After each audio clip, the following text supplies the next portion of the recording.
Wait. Hey there, all you cool, epic, and awesome fans, followers, and listeners. Welcome back to the Cool, Epic, Awesome podcast. My name is Matt, and I'll be your co host today. And I'm your other co-host, Joe. And we're back, guys, for episode Yeah. 82 here. It's been a while. It's been a little bit, you know.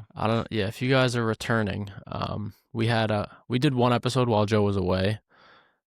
Yeah. Wasn't our best showing. Yeah, no. It was It people in was the lobby yelling at me and whatnot. technical difficulties Yeah. and just wasn't our best podcast ever. I'll say that. We decided to just take a break until he got back. Well, we were gonna try in Japan, but like that just my laptop stopped working, like there was no lobby. I had to like sneak in the back of the fucking laundry room, so it was just like not even worth it at that point.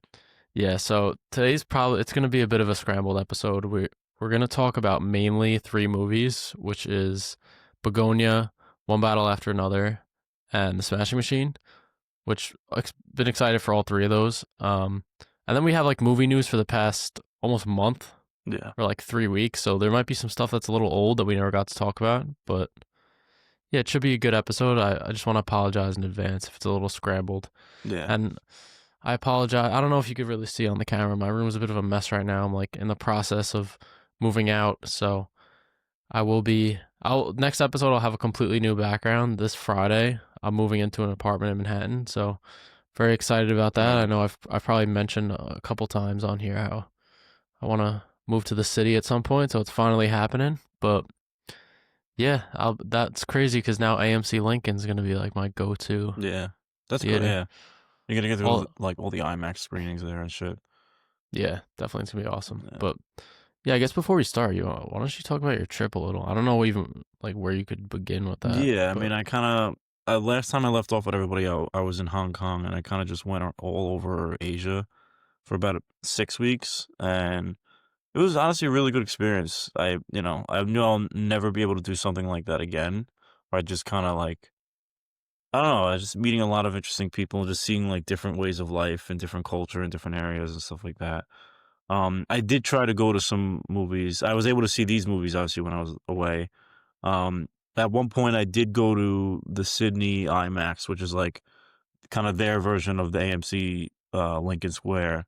It isn't. They don't have the 70 millimeter that was digital, so I actually had to see. I saw Tron Ares, unfortunately, in 3D, but it was like more just because I wanted to, see the screen and everything. But you wanted to see Jared Leto. That's yeah, why. I wanted to see Jared Leto so bad on my vacation. But yeah, it was like I obviously had a really good time. Um, I brought back some posters from Matt from a couple of places in Japan and a couple of things like that. I do try to keep like some movie stuff. I like to go to theaters all the places that I go away.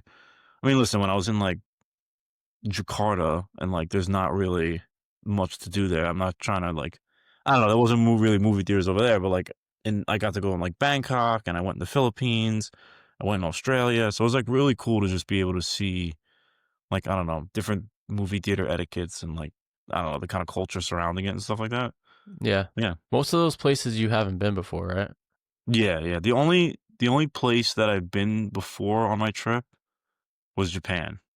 I think I went to like 9 or 10 different countries, like new countries. Yeah. Was there anywhere that like surprised you that you weren't expecting much and it was actually really cool? Um, I mean, honestly, like Singapore, like I always hear nice things about it, but like it fucking blew me away. It's like so clean and beautiful. It's like New York City with like a lot of businesses there and stuff like that. And it was except it was New York City, except like way safer and like much better public transit in terms of like the cleanliness and like the times that it operates and stuff like that. And it was nice because like it's a former British colony, so everybody spoke English over there, which was like very convenient for me. And it was just like so beautiful. The food was amazing. I got pizza there, like, and it was like legit. It looked like it was like Yeah. from a place in New York City. It was, that How that's about that how about a well, favorite food that you tried? on the whole Anything? trip. Yeah, or like what's anything like exotic? Yeah, I had chicken heart, chicken liver, pig intestines. Ew. Uh, I mean, wasn't I'm wrong. assuming. Yeah, yeah, yeah. So what do they Well, like cook it? Do they just like cook it up and you just ate it like the chicken liver, or was it chicken like liver part of was a like on a dish? skewer, Okay. and it was just like really fatty. I didn't really fuck with it. The heart I didn't like. The heart was like really tough, and it didn't taste like chicken. It was almost like it looked like a skirt steak. It was very, but Yeah. I wanted to try it. Yeah, no, people Chicken eat that gizzard. stuff. That was another one. Yeah, gizzard. Yeah. Yeah, that's cool. Yeah. Um, so yeah, now you're back in New York. Yeah. So you've probably felt a little homesick by the end, I'm guessing. Yeah. Yeah. I mean, honestly, I felt the most homesick in the beginning of the trip just because like I was so far away from everybody and I wasn't really used to that. And like I don't know, for those that don't know, like I've lived here in Staten Island my entire life. Like even for college, I stayed home from college. I went to like a commuter school. So like this was the first time that I've ever really been able to kind of not live here, and it was a little tough for the first 2 weeks, especially being like 15 hours away from like everybody that you know and love. So, but eventually, you kind of get used to it, and you know, it did go by. It flew by. It was like 7 Yeah, weeks, and it was, it was really quick. It yeah, also might be because I was busy as well, but it felt really quick. I feel yeah. like somehow you ended up seeing more movies than I did while I was home. I mean, I also wasn't working, so I mean, that's kind of fair. Yeah. I was just so busy. I had like a Halloween party as well that I Yeah, should have posted my yeah. I was gonna say you costume should have on posted the. your costume. Yeah, I did Corpse Bride, so my girlfriend was Emily and I was Victor, and we had a costume contest. She won. I did not win. I lost to weapons yeah. costume, Gladys, who was a My friend of the pod, Mike Mike. Costa. Yeah, So it was a fun party, but I was planning that for like the past month, and then I was also touring apartments, and I found my apartment signed, and then they're like, okay, you're moving in a month. So I've been getting furniture and planning all that stuff. So I haven't been really going to the movies. Also, my girlfriend, who I always go to the movies with, is studying right now. Or she actually just this morning took her first part of her CPA exam. So we haven't got the results yet, but praying, hoping that she yeah, passed. I think she's a genius, so she should be fine. But she's been busy, so a lot of stuff I'm like, all right, I'll wait until you're available to watch it because she likes to see a lot of the releases too. So yeah, I've been slacking recently. A lot of the new ones I haven't seen yet. Black Phone 2 I haven't seen. Tron I haven't seen. yeah. I'm missing Um, much th- with Tron. yeah, there's a few others I wanted to catch. After the Hunt, I didn't get a chance to see that. I don't know if you saw that Frankenstein. one. I didn't see that. No. Yeah, Frankenstein. That's coming to Netflix on Friday, so I'm just gonna wait. But I think I'm I gonna probably go tomorrow because I want to see it in the theater. I do want to see it in the theater, but if it comes to AMC, I'll see it. Cause like I want to see it, but since You it's don't coming want to out, pay it. Yeah. yeah, since it's coming out the 7th, I'm not. I don't know. I just don't feel like paying. But Yeah. whatever. So yeah, that's kind of what we've been up to. Yeah. Yeah, we can get into the movies now. So Yeah. I mentioned the movies we were going to be discussing today. So I'll read the synopsis for the first one, and it's One Battle After Another, PTA's next movie. So here's the synopsis for that. Some search for a battle, others are born into it. When their evil nemesis resurfaces after 16 years, a band of ex-revolutionaries reunite to rescue the daughter of one of their own. So this is one that's kind of been talked about for a while. Everyone's always excited when a new PTA thing releases and has a pretty great cast. Got Leonardo DiCaprio, got Benicio del Toro, you got Tiana Taylor, Yeah. and then the debut of Chase Infinity, who was really good. This Yeah. is She's great. her first film role, and I thought she was great. Yeah, I really, I also Sean Penn. I forgot to mention.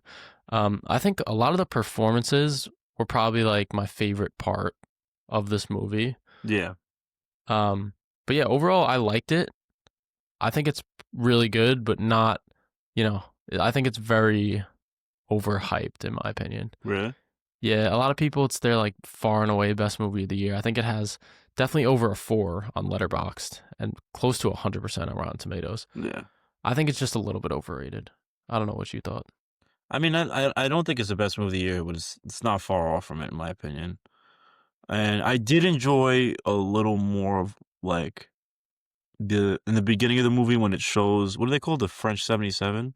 French 75, I French think. 75. So they're kind of like, they like basically go and like clear out detention centers and like, they get their funding because they just like rob banks and stuff like that. Like I Yeah. kind of like watching that group go around, and then when it dives more into the character study of like Leo's character and Chase Infinity's character and like that whole dynamic. Not that I was like it's still good. That part's still great, but I was more invested. I felt like in the French 75 than like what was going on with like all that stuff. Yeah, I But disagree, honestly. I yeah, feel pretty much the opposite way. I wasn't really, and like, I'm gonna try to, because this is like an inherently political movie. It's very yeah, political, hmm and like a lot of the messaging is just kind of like blatant and yeah. relating to things that are going on nowadays. I think certain aspects of the political messaging are like a bit dangerous and I don't know, just not very What do you mean smart by to be dangerous? like, just for example, there's the scene like towards the beginning where they're robbing the banks and like blowing up government buildings. And Yeah, there's a scene where Tiana Taylor gets on the phone and she's like, "Oh, they told us to go vote, but like that's not doing enough. So we're gonna have to like yeah. do our own thing." So it's basically saying like, okay, you voting and doing your civil right is not enough. Go rebel and blow up government buildings and rob banks. Like But I don't it's think a it's I don't know. It's a movie. Like I don't I think people understand. are like I don't. walking away from this, watching it, and being like, "Yeah, let's go Molotov cocktail the Chase Bank down the block." You know what I mean? Bro, you never know. You never know. And yeah, it's I I don't get know. what I understand what you're saying, like, but I feel like rational people watch that and they're like, okay, like, obviously, like, I lean on more of that side of the spectrum, but me after watching this movie, I'm not like, yeah, I want to go like burn down Wall Street and like, you know what I mean? yeah, yeah. I just think it was like a little bit I don't know what's the word. Not inappropriate, but whatever. Divisive. Yeah, I don't know. Whatever. It wasn't like that big of a problem for me, but I was just like, really, like this is the message that you're trying to push.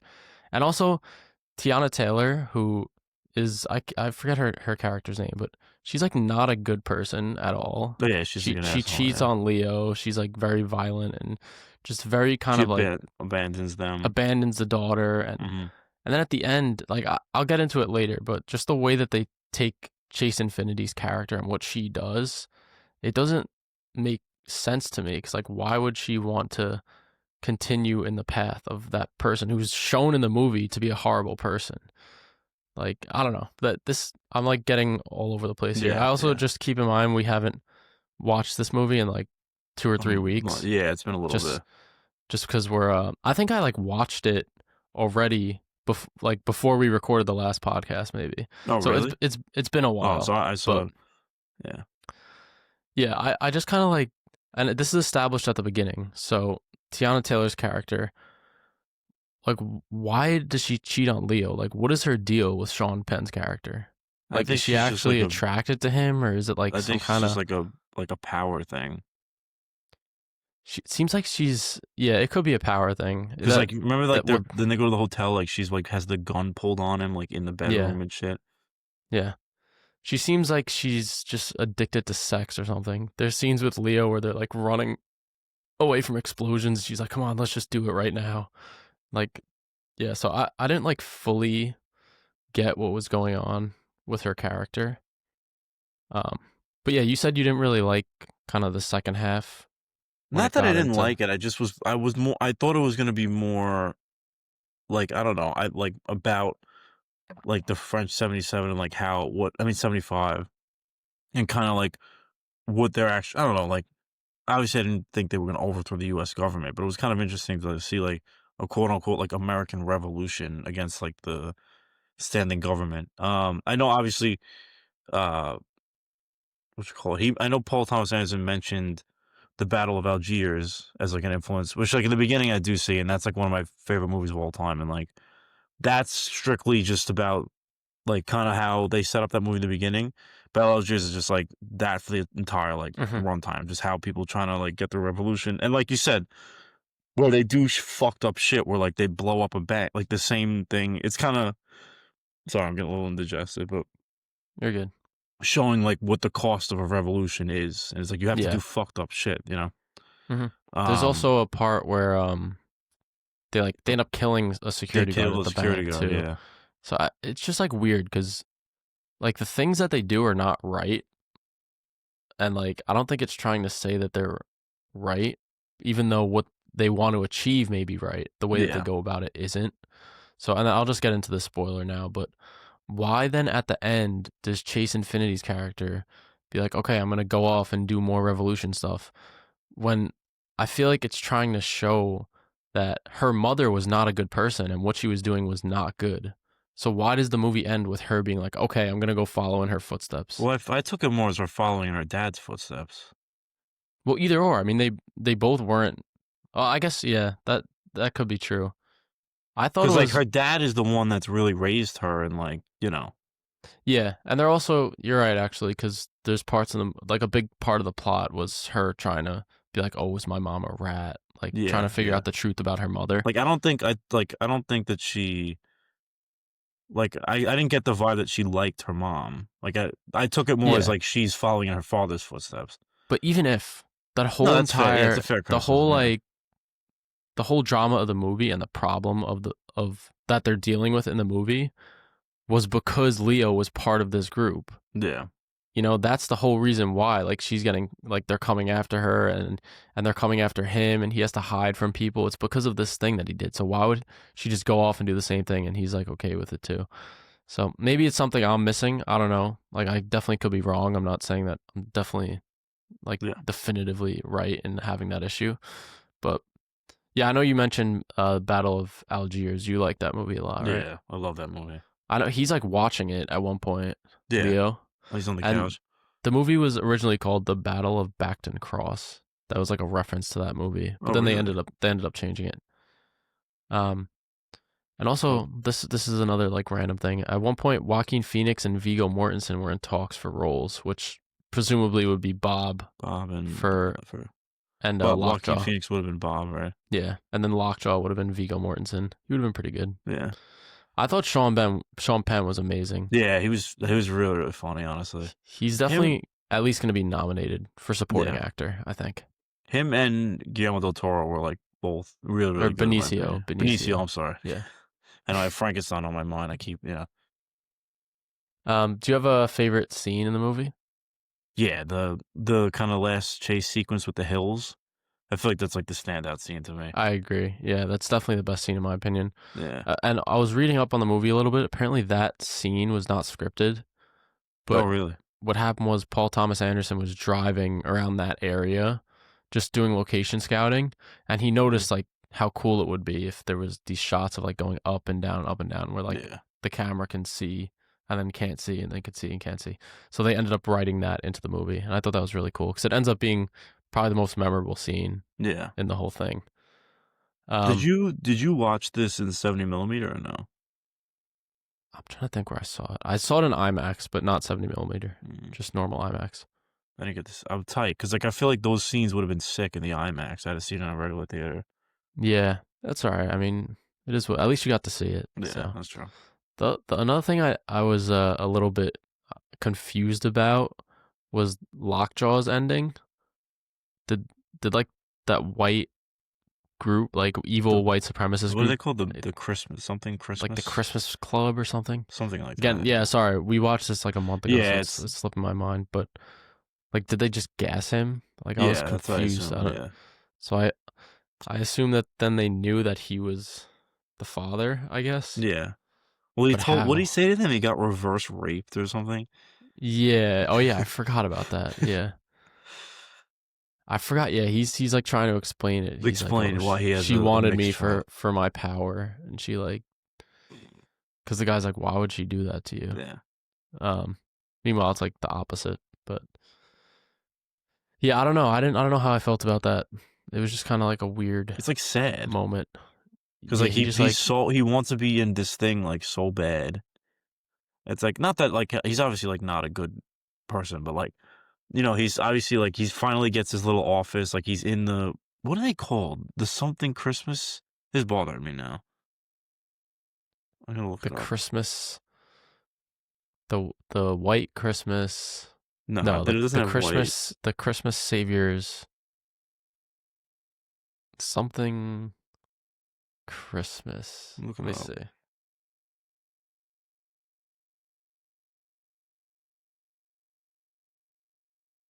Christmas Adventurers Club. Oh, that's it. Okay, okay. Yeah. So, okay. Another thing, the villain of the movie ends up pretty much being like this white supremacist organization that is like disgusted by the idea of like interracial relationships.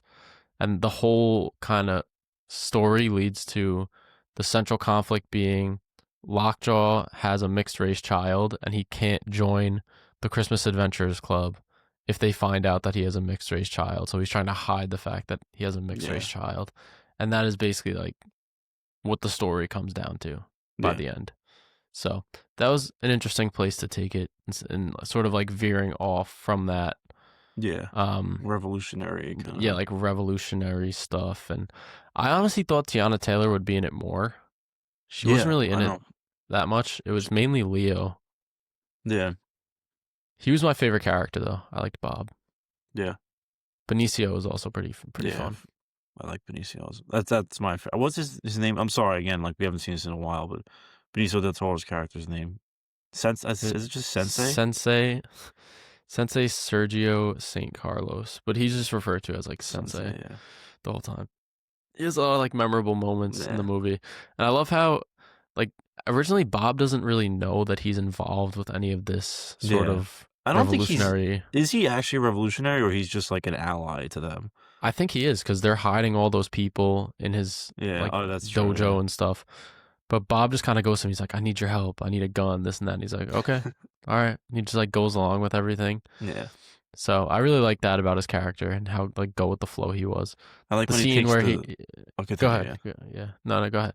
The scene where like he gets out of the hospital and they like take the selfie in the car with the Modelos. Like it's just like very, I don't know. I thought it was funny. Yeah, the one where he gets pulled over and and they're like, how much have you had to drink? And he's like, a few small beers. Just like the line delivery, so good, so funny. But yeah, I don't know. I don't really have much else to say about it. It's good. It's good, but isn't it his highest grossing film to date? Yeah, it is. That's not saying much, but PTA he has some misses for me, honestly. I don't know how much of his filmography you've been through, but I mean, obviously I know a lot. Like I know I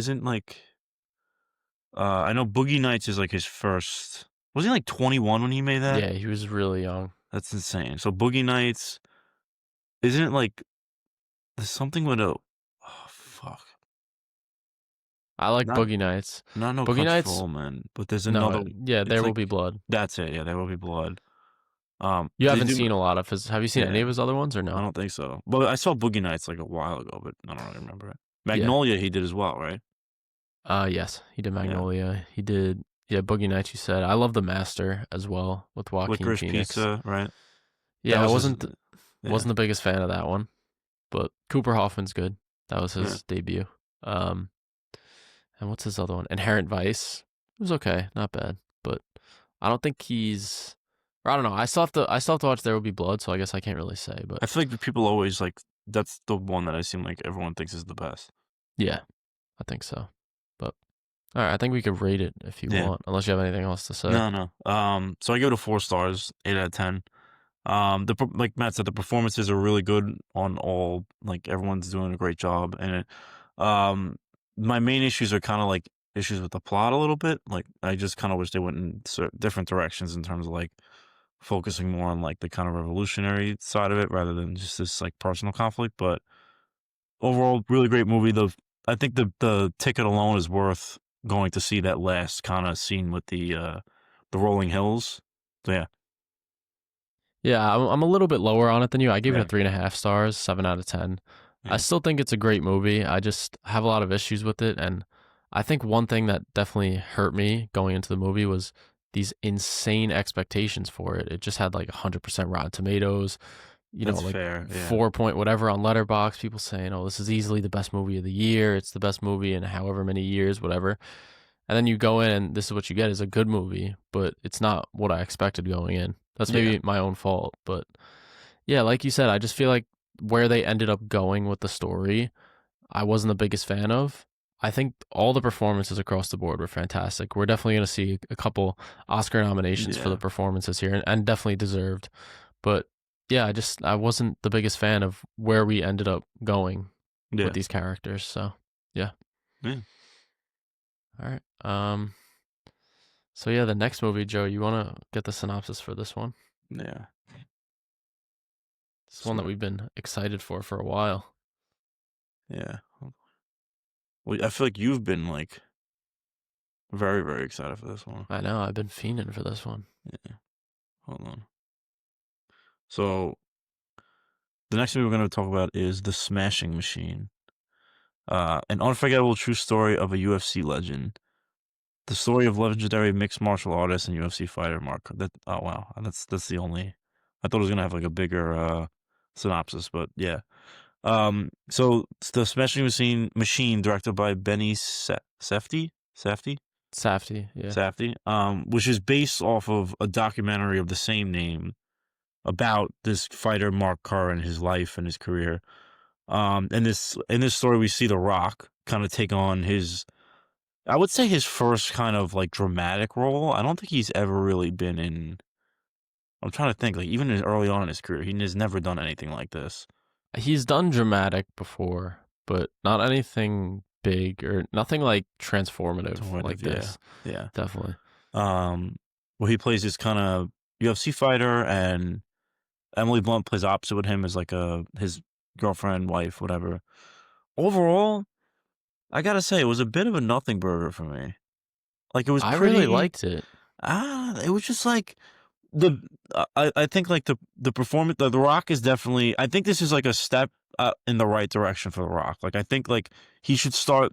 Like I hope he doesn't take this as like, oh, this movie didn't perform well, so like I'm gonna do like Jumanji 4 and like fucking some. You know what I mean? Like I hope that He's doing Jumanji 4 though. I know. He Well, I'm is. just like, but like you know what I mean? Like I feel like this is like the right step in his career. Like he was really good in this. He was, but like it just wasn't like I don't see him as like a best actor nominee in this, in my I opinion. disagree. I disagree.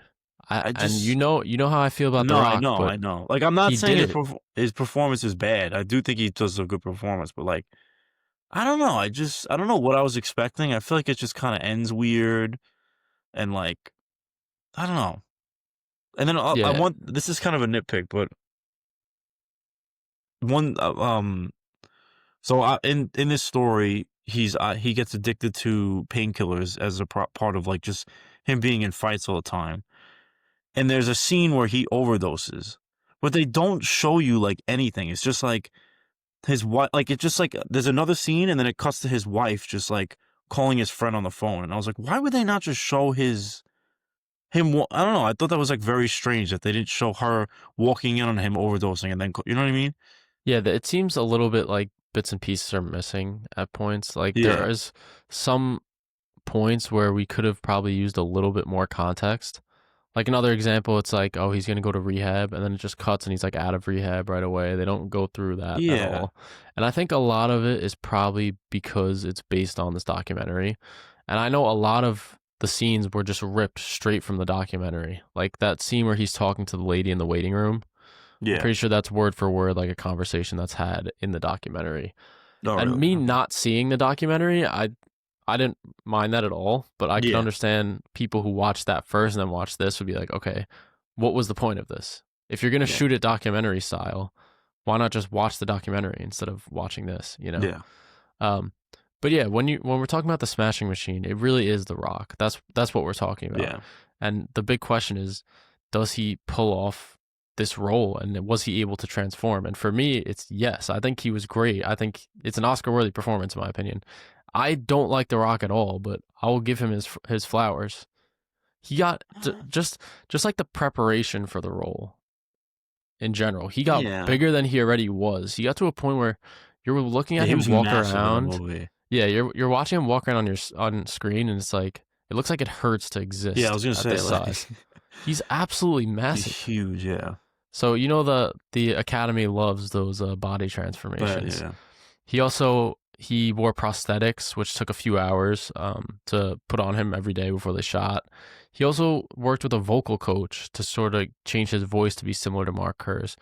So just like the dedication that went into the role itself, I think is very admirable, and I think it showed in the movie. So nah. he was What'd you able think to about? be like Oh, sorry. very kind of timid, in how he spoke. I don't know if you Yeah. noticed that, but No, he was very much like it was not like a typecast Rock character. Besides the fact of him having a wrestling background, like, but the actual role, like, the way the character was written is not normally how the Rock is on screen, Yeah. What which, were you gonna yeah. say? Sorry. What did you think about Emily Blunt's performance? She was great as well. Yeah. I loved her. She also might get a nom here, I think. There's like specific scenes with her character, and I could talk about this is probably my favorite scene in the movie is like her near suicide attempt. Yeah. It's such a crazy scene, just like leading up to that moment. And just I in think general, I feel like the scenes of dialogue between Mark Kerr and his girlfriend, those are like kind of the best moments of the movie to me. yeah. Just them going back and forth and like the chemistry that, because they've worked together a ton. The Rock and Emily Blunt, they've had a couple movies together and they're friends. So just their chemistry and how they're able to go back and forth with each other, I think those were the best moments in the Yeah. movie. Yeah, I agree. And I think apparently that actually happened in real life, that sequence. I But don't know. I mean, I'm sure it did. It's not in the documentary apparently, but but they said that the gun, I think they said the gun was on, like, there was no bullets in the gun. It was like like, she wasn't, you know what I mean? yeah. But Who did you think was the evil one, or was it both of them? they're both like not, they're both toxic for each other. Like, they're both Yeah, not, because like obviously he has issues with, like, well, actually when that happened he was sober, right? yeah. That was like after, because it starts out with him being the one that's the issue at the beginning, Yeah. where like he's laying on the couch and barely can like move around and stuff. When he took too much of the pain meds, that was like Yeah. right before he overdosed. But then towards the end, she's really the one that's like fucked up. Yeah. I thought that to me, my takeaway was like she was definitely the bad one in the relationship, but that could just be how the movie framed it. But I also I don't feel know like it was because more my girlfriend thought it was more more mutual. mutual, but also Yeah. like she kind of was on her side a little bit more. I Because, don't like, know. how did it start? Like, he was hiding that he didn't want her to go to Japan, right? That was it or something? That was like part of it. I'm sorry, yeah, because also another one we watched like a couple weeks Yeah. ago. So, um, but yeah, she was just like too much at points. So Yeah. he would be like, I need a couple days before to just like be alone, and she was like, what? What do you mean? Like just like Yeah. tweaking out. He's I he's feel a like he did, like, professional athlete at like the yeah. highest level. Give him a day to himself. It's But not, I feel like it's more the way he went about it. Like, he was not good at, like, telling her flat out, like, "Oh, hey." Like, he would just be like, she, remember the first fight? He comes in the room and, like, he's just kind of, like, ignoring her. Not, like, because he wants to ignore her, but he just wants to, like, kind of focus. He doesn't yeah, say anything to her, so she takes it as, like, "Oh, he's annoyed at me." But it's like, and then it kinda just, like, spirals into this argument. yeah, that's true. But also at the end of the movie when he's losing that fight at the end, the images that flash through his head is like all the shit that she had been doing to him throughout the whole movie and like stuff that he's been going through. Yeah. And it's like if none of that happened, maybe he would have been able to get up and like actually win the fight. I don't know. That's how I sort of saw that scene being framed. Yeah, yeah. I could see that. Um, but yeah, Mark, the thing you said before about how it being like a nothing burger, the thing is like this is a biopic about an athlete that's not that special. Like Mark Kerr, It's I it's not think like Michael Jordan, it's not like yeah, Mike yeah. Tyson. He didn't really like do anything that special. He doesn't even end up winning at the end. Yeah. So I it is think kind of, it's not as grand and yeah. interesting of a story, but Like, I know I've talked to a couple of my friends that are, like, very big into UFC, and, like, they knew who he was, but I think it was more like he was, like, a pioneer for, like, UFC type of sport. Because, like, back then, wasn't UFC illegal in the US for, like, a long time? Or not I'm not UFC specifically, but, like, I'm that not type. like what, like mixed martial arts. Yeah. I assume probably yes. I don't know for sure, but I was gonna say a lot of the movie takes place in Japan too. Yeah, this, what is it called, Spike or something? That's the name of Yeah, the I league? forget the name of the actual league, but yeah, Yeah. But my friend said before UFC, this was, like, the biggest league in the world because it was illegal in the US at the time, so, like, but he kinda helped grow the sport in America. yeah. His story is interesting just because of how massive UFC Yeah. got, and the like what these athletes are paid now is crazy. Oh, yeah. And then there's also a part towards the end where it shows the actual marker, and he's like going to a grocery store and like Yeah. grocery shopping, which I like that. I nowadays thought that these was UFC cool. I like that. fighters, yeah, I thought it was okay. I don't know. It's like took me out of it a little bit, but nowadays like these guys are celebrities. It's not the Yeah. fact that this guy's like shopping for his own groceries and stuff. It's Yeah. um. I mean, sorry. Let me see. I had some other notes here. I also thought Mark Coleman was good. His Yeah, friend. he's like an actual fighter, right? I'm pretty Yeah, sure he's not an actor. He's just like a that guy Mark Coleman is played. I should have pulled this up before. Hold on. But he's played by an actual UFC fighter. yeah. He was great. Yeah, he like I don't know. I enjoyed his character a lot.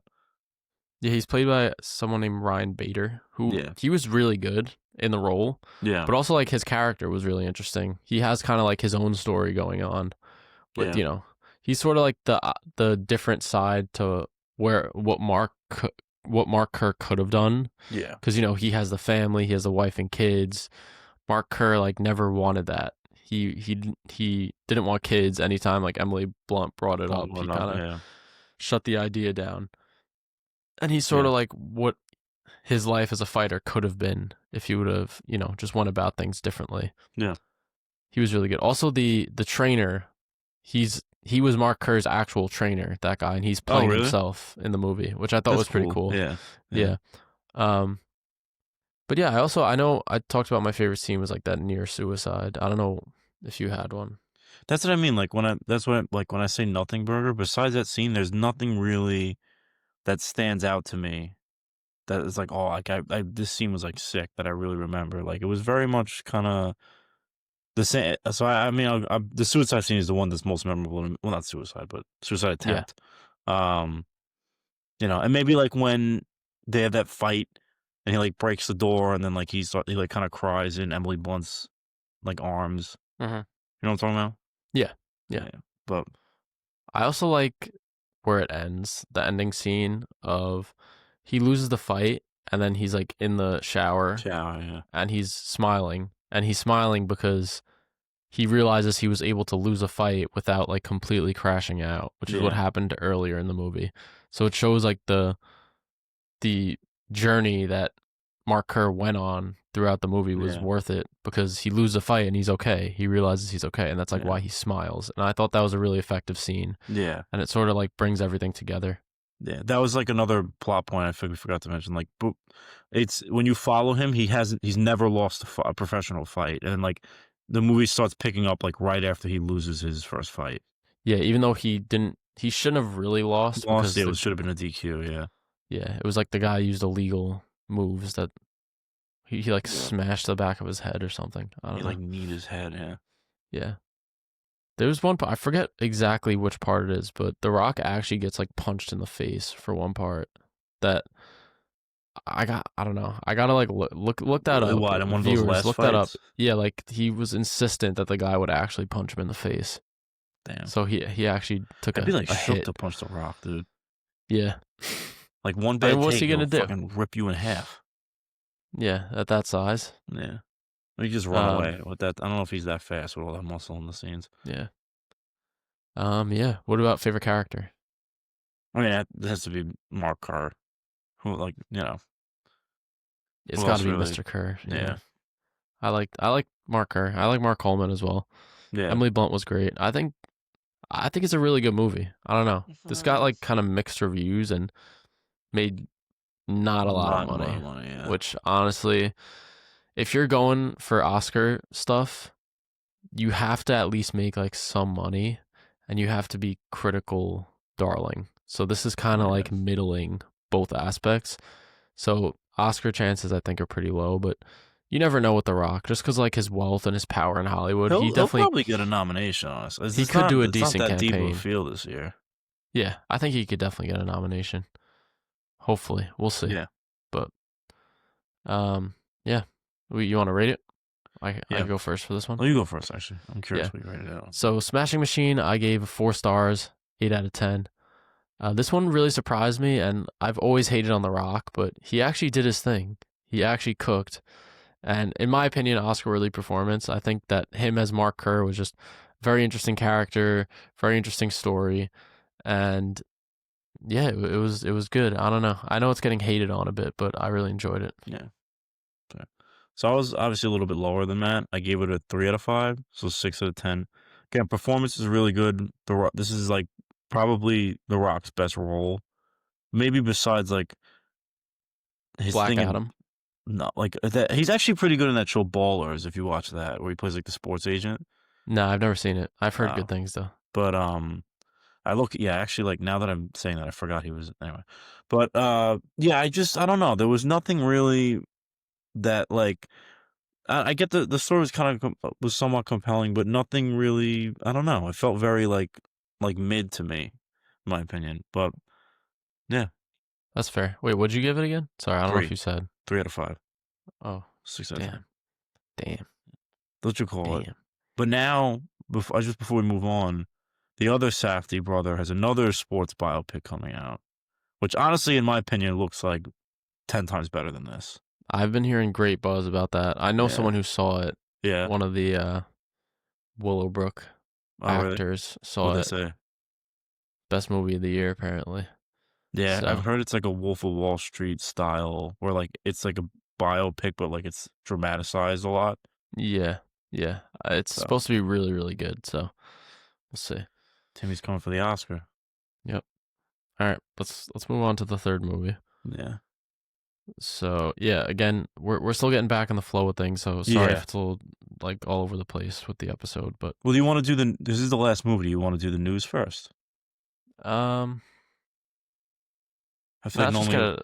Let's just Uh, get it out of the way. Usually we do like the recommended movie at the end. yeah, So there's no recommendation for this week. yeah. Sorry, guys. That yeah, sorry. That reminds me though. Who should recommend for the next episode? Because I recommended Corpse Bride and we never ended up watching it. So you just recommend that because you were up next. Okay. I would recommend Corpse Bride again, but now like Halloween's kind of over and I Yeah, already watched it, so I'll think of something to yeah, recommend. But okay. So the next movie that we're going to be talking about is Yorgos Lanthimos' Bugonia, starring Emma Stone and Jesse Plemons. So here's the synopsis. It all starts with something magnificent.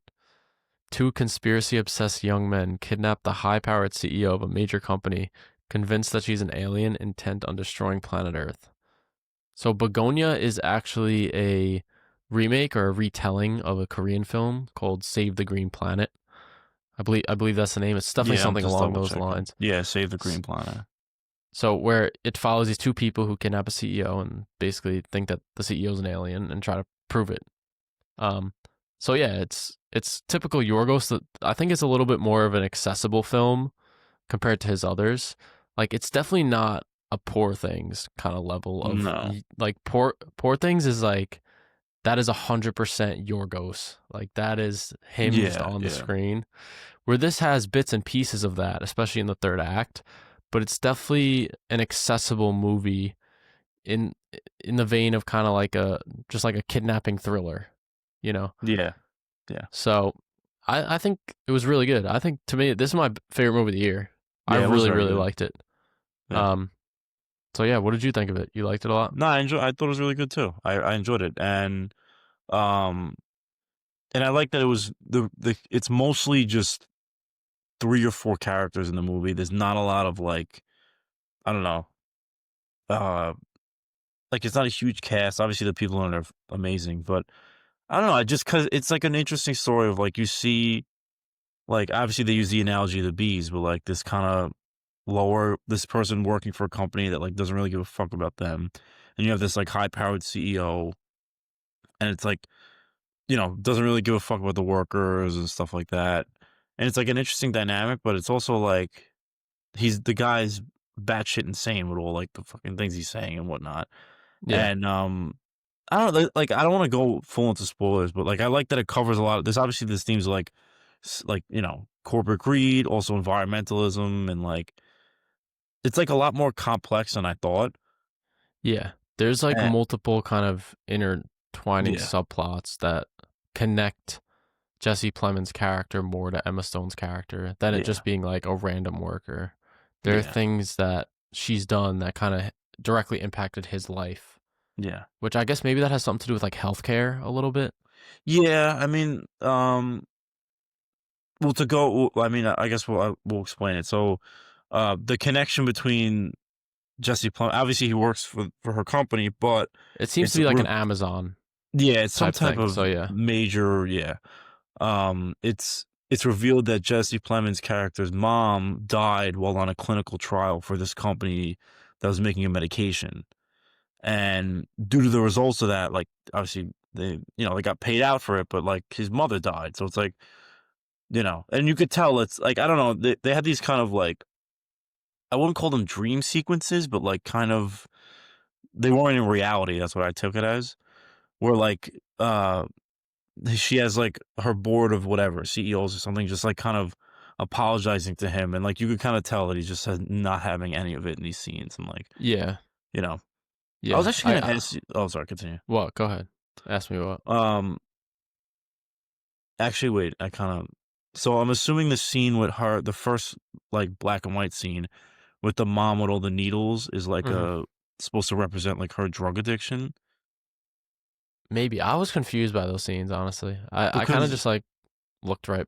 I like honestly forgot that those scenes were in the movie until you just yeah, brought that up. I don't think that they end up being that important, but maybe it's it just, could I have. think it's just Because supposed to give context as to like they're connected.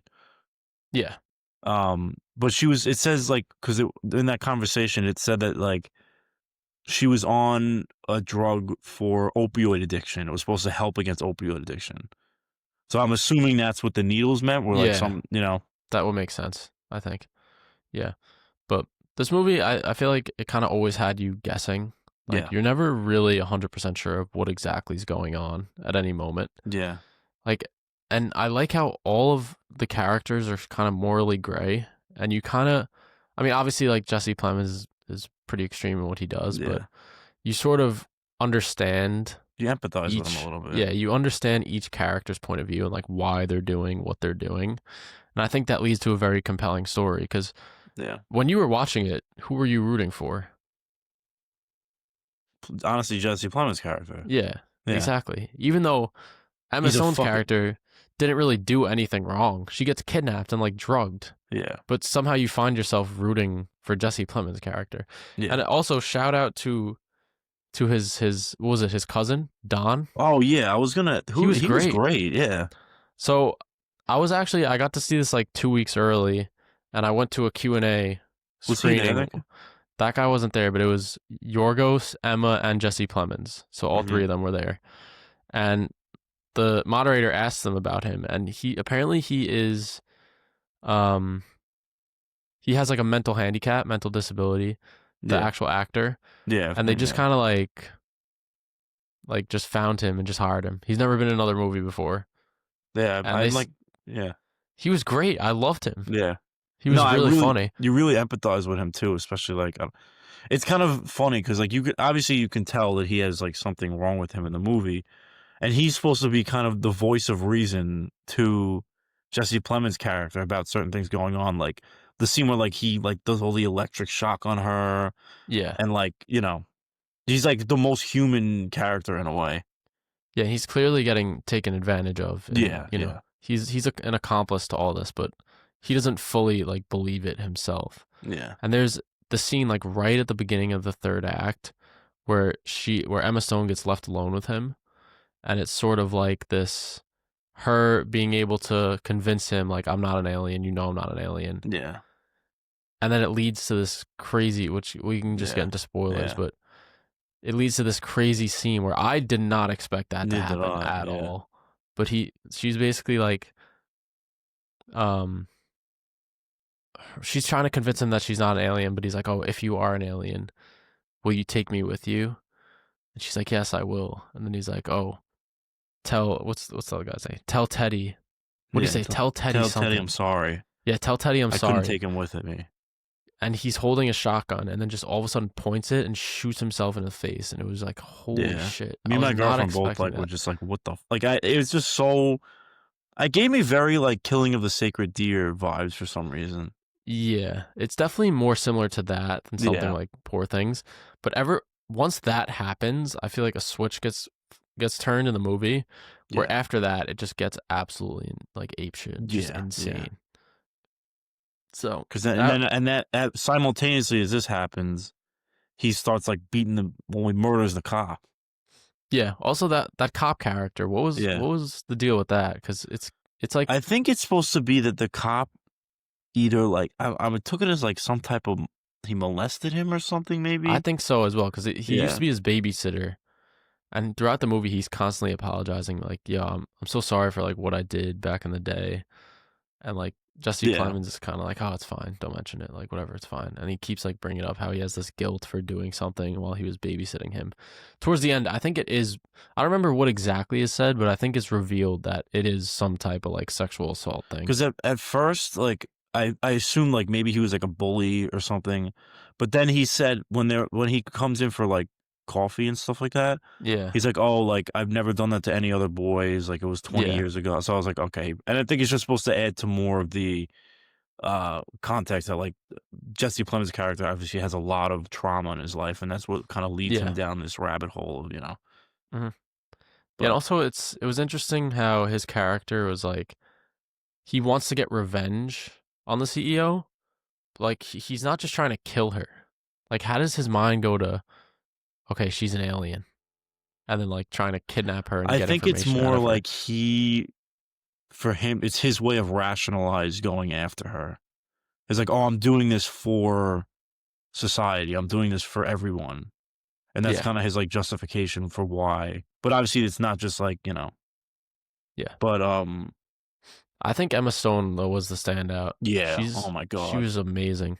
Yeah. Just like her mannerisms as that character and just her You could line but I could delivery, tell yeah, like, you could so believe good. she was, like, a fucking like, some, like, ruthless CEO. Like, it's very the line delivery and, like, just the way of interacting with these, like, because essentially they're, like, 2 idiots.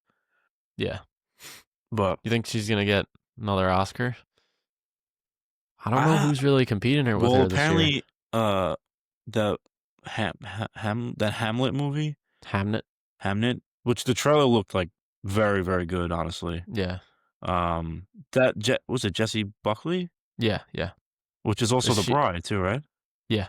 Is Apparently she the that's lead? like the yeah, that's like the stand away. Everyone's like best actress, best actress. But we'll see. I mean, right now, probably Yeah. yeah. I don't really know anything else that I comes to don't think mind. they would give another one to Emma Stone because she's Jesus, just too young. Like the Academy how old takes is things she? like that into account. She's too young to have 3 Oscar wins. I'll say that. Yeah, I She's mean, right now, who else like who comes to mind? I don't Like even know. Like I have to look at my list of releases this year. like does Chase Infinity count? Like is that because I I know think they're she's campaigning for for lead lead? actually. Yeah, that's Yeah. smart though because it's not a strong year. Yeah. Like the best like Sinners that doesn't really have a lead No, female role. female, no. I mean, Um, what's Smashing Machine? Emily Blunt is probably going to go for supporting. I don't really think that's a lead. no, she's definitely not a lead.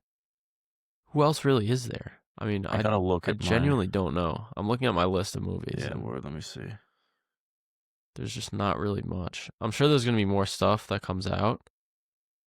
Let's Mm, see.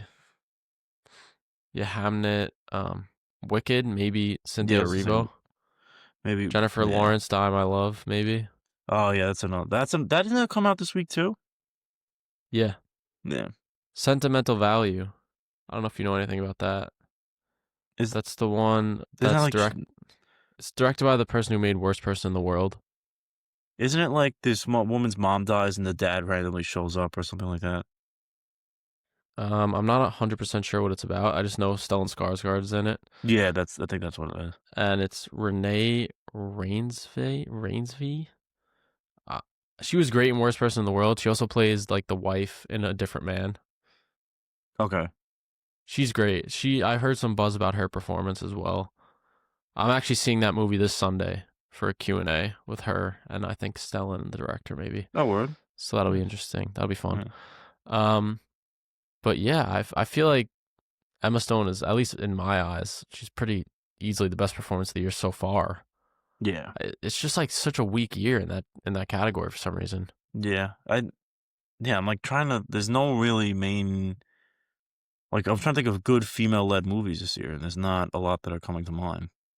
Yeah. Um. I hate So yeah, saying another thing. female led. Woman led is like the right term. Yeah, yeah, but Yeah. You didn't mean it in a harmful Yeah, way. Um, so yeah, I guess just to continue with Bugonia. So this is like the biggest spoiler of the movie, yeah, where the yeah, film ends up, and the answer to the question, is she an alien? So the answer is yes. She yes, actually yes, is an alien.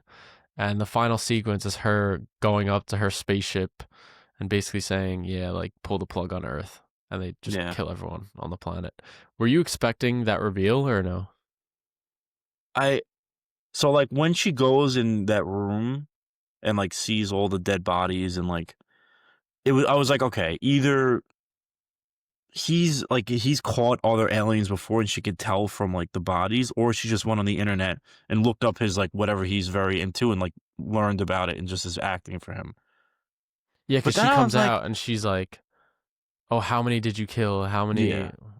And were those actual aliens? Like, I don't I'm know. assuming he had to have some alien for I mean, like, because like why if he else would guessed she? her right, then he must have been able to guess other people right. He also Yeah, had the exact ship drawn, yeah, like yeah, modeled exactly how it was. yeah. But even past that, like it wasn't until she The actually very runs out of yeah, the ambulance that I was like, "There's no way she's yeah, actually an alien," you yeah. know? No, Uh, and that's what like I really like it. You're really not. I mean, for the most part, you kind of assume she's not an alien, but there's always like a little like shroud of doubt, and it never goes away. And then like it's crazy because in that like the last sequence when he fucking also wait, how does he blow up? I was also curious. They mentioned that it's like he might have just gotten nervous and started sweating, or like the heat caused it to blow up. They like have a Yeah, little like mention about it, but yeah, it's a good point. I don't know because it seems like he would have actually got transported to the ship. I You kind know? of would have. Yeah, man, I kind of would have wondered what like that would have that scene how that would have played out, like him getting sent up to that ship. Yeah, that that would have been interesting. I wonder how that would have went. Yeah, Um, but yeah, I like how the film kind of keeps you guessing, and for the most part, the whole movie is relatively grounded, which I yeah, think for Yorgos, some of his movies are like that. Like Sacred Deer is pretty grounded. I mean, there's obviously the huge like supernatural thing that's going on throughout the movie, but it's yeah, set in like a grounded world. Where this movie is grounded throughout the entire thing, and you're made to think it's grounded, then all of a sudden it just has an insane shift at the end where it's like, never mind, this is full sci-fi. yeah, And I think Yorgos is just really good at that, yeah, of just incorporating those elements into his movies. yeah. No, I agree. And I loved it. I love the ending. And Yeah, it's just like so bold, and it's like a risk actually ending it like that. And to me yeah. it worked. It paid off. So I mean, I had a feeling because, like, I don't know, me and you have obviously seen a decent amount of his films, so like, I knew that I was like, okay, there's a high chance that she's an alien in this, but how are we gonna get to that point? yeah. You know? Yeah, because if it just ended and she wasn't an alien, that was it. It wouldn't Yeah. really feel as much as like a Yorgos Yorgos, movie. yeah. I mean, it was shot really well. Like a No, lot of the it shots still were would have been a great. good movie if it just ended like that, but it just wouldn't have felt authentic to how Yorgos usually does his kind of, Yeah, his that's things. another thing. I didn't even mention it, but the camera work is great. I mean, it's Yeah. just kind of like a given with his movies at this point. He's probably like my second or third favorite director, I think, working nowadays. I don't know I if mean, you like him he's that one of much. them that like I can't. I mean, I haven't seen all of his stuff, but everything I've seen of him has been good. Yeah, you gotta watch. You gotta watch The The Lobster. Lobster, I think is the Lobster, and there's the one with like it's like a it's like kind of like 1600 England type of Oh yeah, vibe. The The Favorite. Favorite, yeah. That's Those are the another only one two with I've Emma really Stone. seen. Yeah. And Dogtooth you have to watch. Oh, But that's Dogtooth, like okay. that was like his I think debut, and it's kind of weird. Yeah. It's not he was kind of like finding his footing in what he Yeah. likes. It's still good, but I think that's probably his worst movie. Yeah. Um and yeah, I love the final sequence of after Emma Stone's character decides to pull the plug when you look at the world. And this is something that Yorgos said when he was what's it called? When the moderator asked Yorgos, like, how did you film that last scene of, going through the world and seeing all these people and, Yeah. them just basically their life stopping? He said that he wanted to avoid the cliche that you see in a lot of these post-apocalyptic movies where, it'll show the Statue of Liberty or it'll show like Times Square. Yeah. He Yeah. wanted to show more intimate moments of life. And I thought that was a really cool touch because a Yeah. lot of movies do fall into that trap of, showing Mount Rushmore, like whatever Yeah, monument. I know what you mean. Yeah. Instead, he showed like, a boat or like a coffee shop There's or like a a doll making factory factory. workers. Yeah. There was like a couple that were like having sex and they die on each other. Yeah. So I thought that was really cool, and Yeah, it was an interesting way to basically have the same effect of displaying the world yeah, after everyone's dead, but it was just done in a more interesting way, in my yeah. opinion. I forgot to mention this too. I also like when they introduced Emma Stone's character. I felt like the production design of her like bedroom was very kind of like it was all silver, like UFO kind of. I don't know. It almost looked like you were in a spaceship to me. Obviously that's done on purpose. I didn't notice that.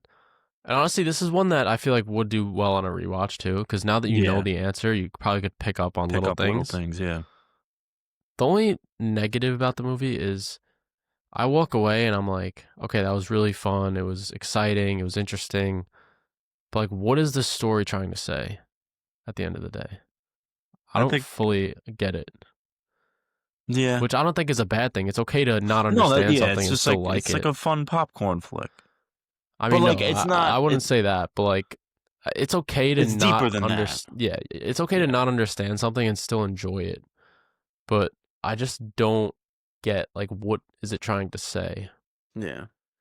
Do you have any ideas on that or no? I Like, what does mean, her being an alien mean? What is it?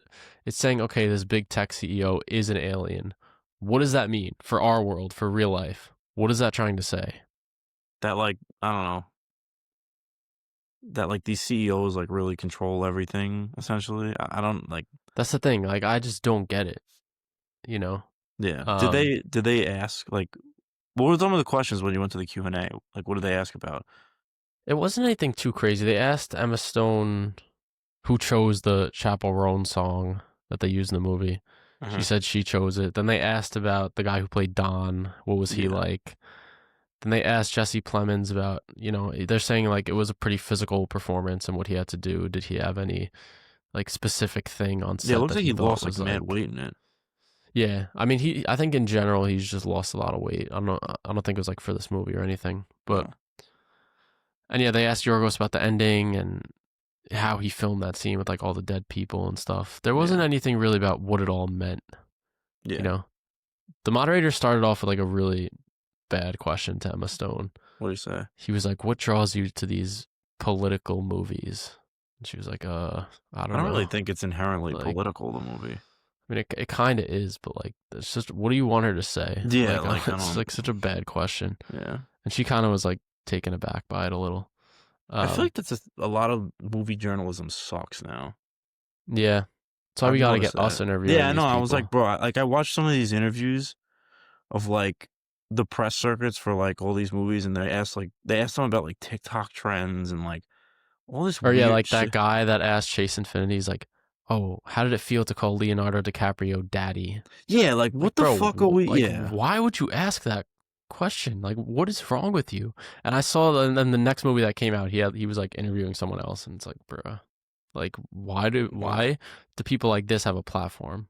I don't understand. I know. Yeah, But Variety, um, please hire us. um, okay, so I do want to watch the original, Yeah. so maybe we'll circle back to that at some point. Do you have any closing thoughts or no? Um. I mean, honestly, like I know it's not making a lot of money, but it was nice. I actually went with my girlfriend in Philly, and the theater was completely sold out, which was actually I haven't Really? seen. Yeah, which I haven't seen something like that in a while. And That's and surprising to me, honestly. yeah, and like it's when the guy one person in the audience when they found that she was an alien like walked out of the theater. It Seriously? was really funny. Yeah, I don't know Bro, there was why. like 5 minutes left. I know. That's funny. But yeah, I did really enjoy it. I'm interested. I know like Emma Stone doesn't have anything lined up now, and same thing with Yorgos. He says he's gonna take time off. Hmm. So I'm sure that they'll do something together in the future. And then Jesse Plemons' next thing is like the Hunger Games thing. But Yeah. I'm interested to see what they'll do next because I'm pretty sure Poor Things was based off a book as well, right? Yes. So I Yes. It wonder was if he'll based do off a like an book. original thing or he'll do something else based off of a, you know. Yeah, I don't know. He likes to do adaptations a lot, which is good, Yeah, I think. yeah, Um, but yeah, he's just a beast. He's yeah. really he doesn't miss. He He actually does does not not miss. miss.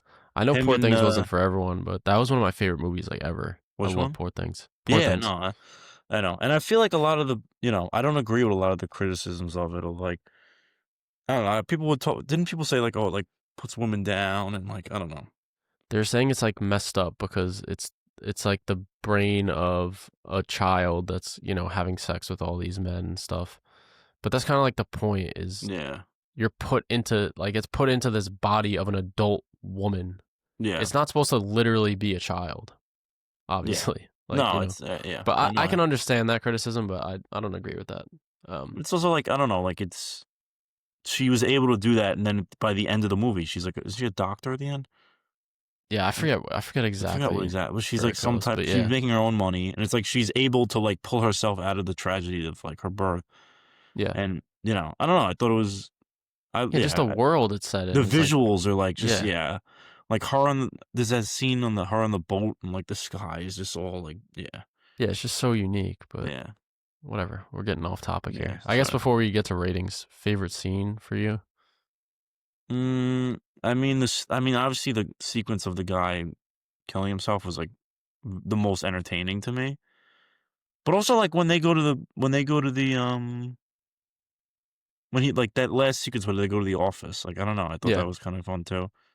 Yeah. I like the earlier on interrogation scenes too, where they're just kind of like bringing her down and explaining why they kidnapped her. And she's like, Yeah, what? Like, what are you guys talking about? Just like the back and forth. And yeah, her performance in those moments is so good. Just like her look of bewilderment and her line delivery is just really yeah. good. So, Also, I forgot about this scene too. When he does that electric test on her, and he's like, "Oh, you're like the queen," and he like oh, yeah. unhooks her from everything, and they like make her dinner and stuff like that. Yeah. And like I don't know, I Yeah. thought that was very funny too.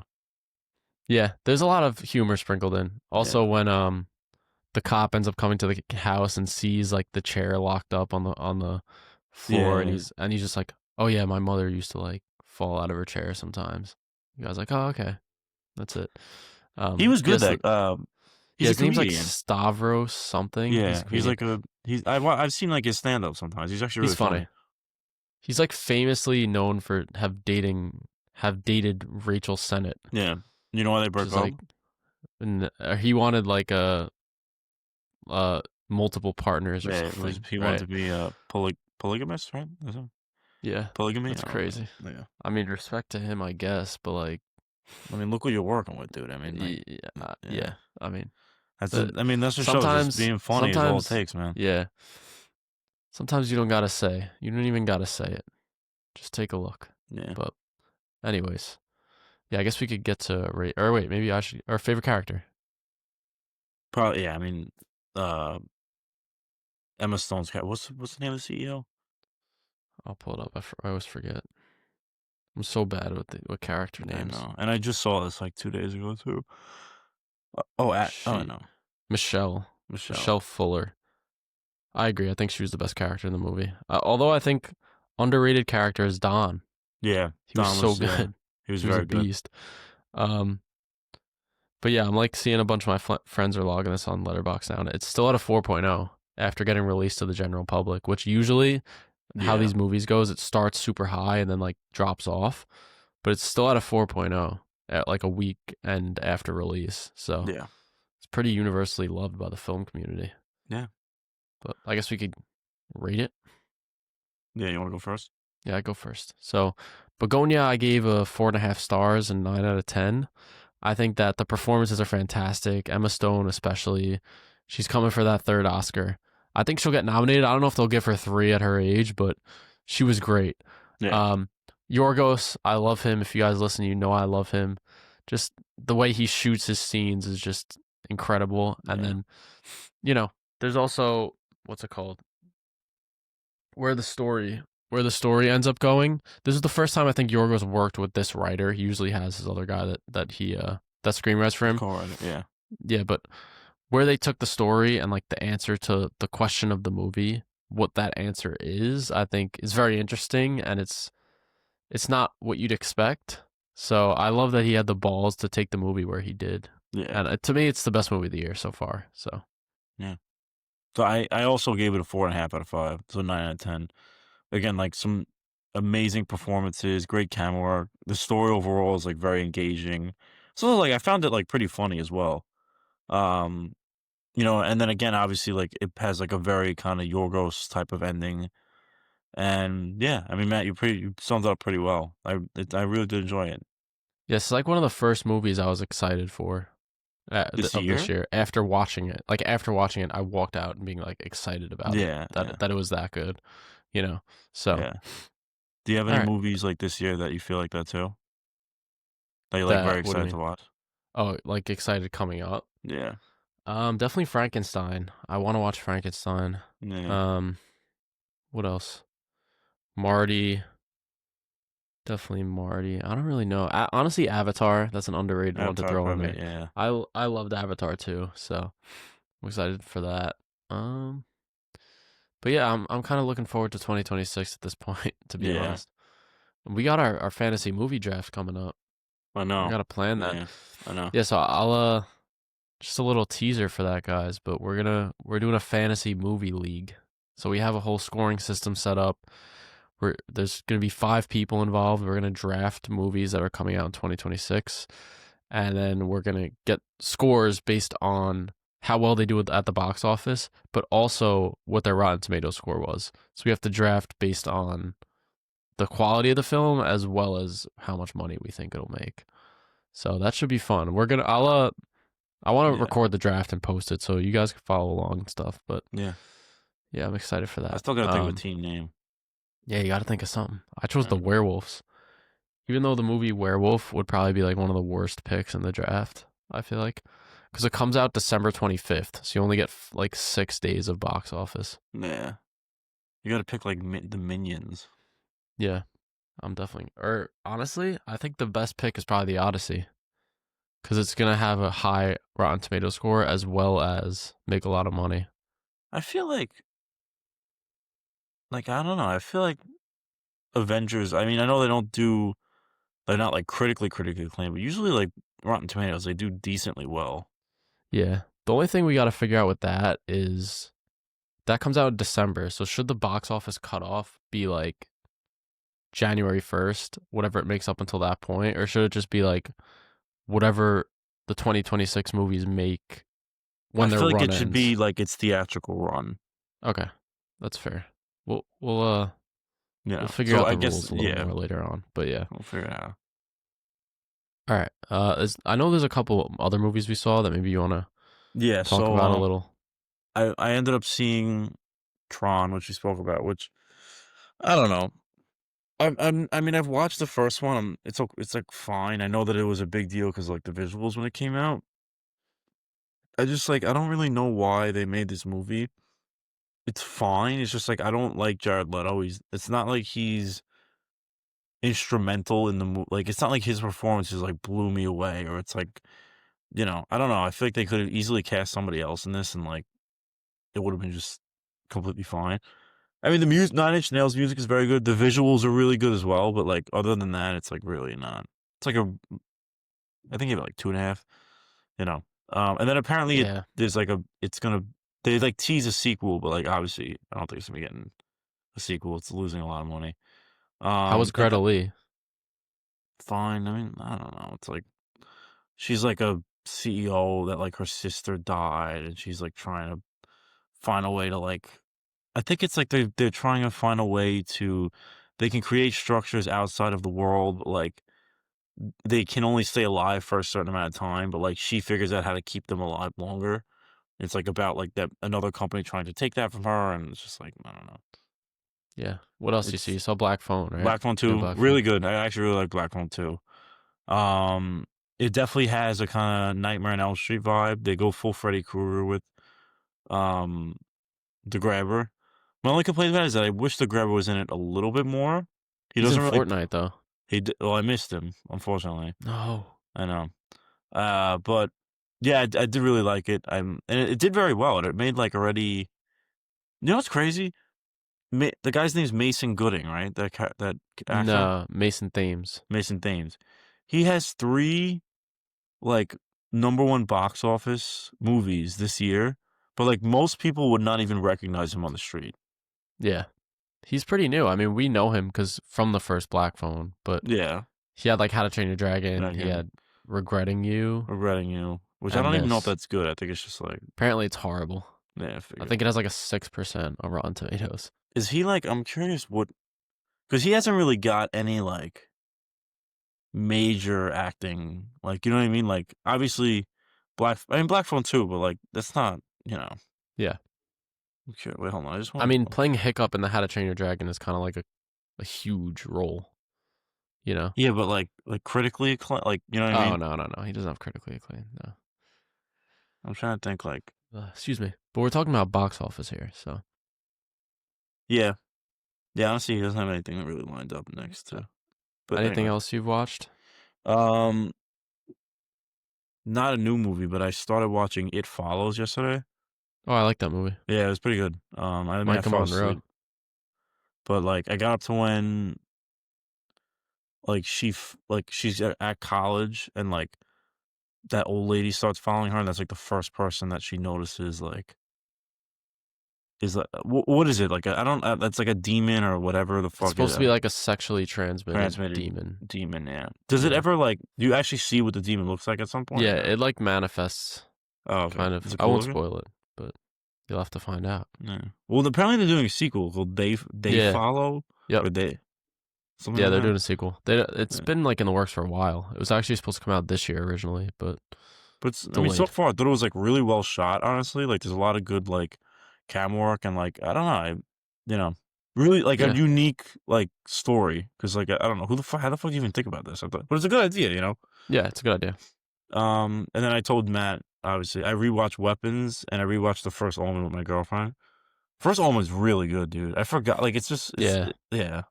it's I don't really know, good. I really did enjoy it. Also, Ralph Ineson's in it too, Yeah, no, I didn't even, yeah, and that's our Galactus now. yeah.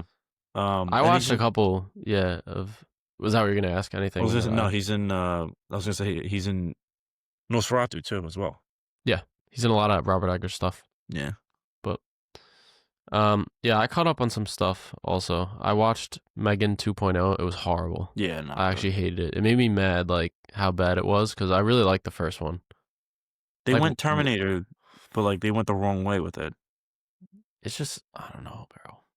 Like, it just wasn't It went from horror to, like, action. It's like, yeah, which, that's, I mean, if you're James Cameron, you could do that, but, like, this is Megan, you know?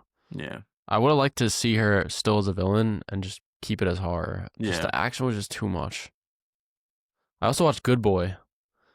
Oh, how was that? I liked Good Boy a lot, actually. Yeah. The dog is actually really good in it. And that was another one I went to a Q&A and like it The was dog was there, the yeah. director and they brought the dog. The dog was just like it's their dog. Like the director is this guy. Let me give him his credit. Hold on. Sorry. Ben Leonberg and his wife I think wrote on the movie. Mhm. They were both there and it's just like their dog. It's not an acting dog or anything. Pretty cool. So they Yeah. basically said they lived in this cabin in the woods and filmed over the course of like 3 years because the Damn. dog's not trained. So they Yeah, just got yeah. like a few seconds of footage every day of like him doing something. And he's so cute. And like like I guess if you film for 3 years, you're going to get some good footage. But a lot of the stuff they got of the dog is actually really good. Yeah. Um, so yeah, I would actually watch that, Joe, if you could. Yeah. It's I similar will. to Presence. Yeah. Oh, 'cause it's like a POV. Yeah. Yeah. Um, what else? I watched Paddington 3. Worst one of the trilogy. Is it Not the that best great. trilogy of all time? No, No. definitely not. Novocaine I watched was fine. Yeah, it's, Black Bag from this year. I don't know if you oh, saw that that's one. with, that's the same guy who did Presents, right? Soderbergh? Yeah, yeah. Yeah. Just not my type of movie. I'm not really into Yeah. those like spy Spy, kind of espionage, stuff like espionage. that. Yeah, I'm just not a big fan. Yeah. I also saw Shelby Oaks, Yeah. How was that? which I don't know. It definitely. I wasn't expecting a lot going in, Mhm. just because like it was made by Chris Stuckman, who's a YouTuber. So it was fine. It was like kind of scary throughout, and then the Mhm. ending was just really bad. They did not Like stick the landing at all. like bad, like it falls apart in your opinion, or just like Yeah, just like yeah, it's so rushed. I can't even explain it. It yeah. seems What like is it even a they what get is it to a a point where you're like, okay, maybe like the third act's about to start now. Shit's about to get crazy, and then the movie just ends abruptly. It's like really weird. what is it even about? It's about like this girl who is a paranormal investigator, and like her Okay. and her friends are paranormal investigators. And then one day they're like, they film all these YouTube videos that they release on their channel, and it's all like, you know, ghost hunting, whatever. One day, like her entire crew goes missing, and then whatever, they're missing for a couple years, whatever. And then they find the whole crew dead besides her, who's still missing. And it's like her sister's trying to find her. So in the Okay. process, it turns out that there's like some demonic stuff going on, and yeah, it's just it had potential, Yeah. but just like where the story went, For a I first don't know. time director though, what do you think? Yeah, for directorial debut, it's good. Yeah. It's definitely, it shows promise in him. I like Chris Stuckman a lot. I always used to watch his videos, and it's just Yeah. really cool how, you know, anyone can make a movie. Yeah.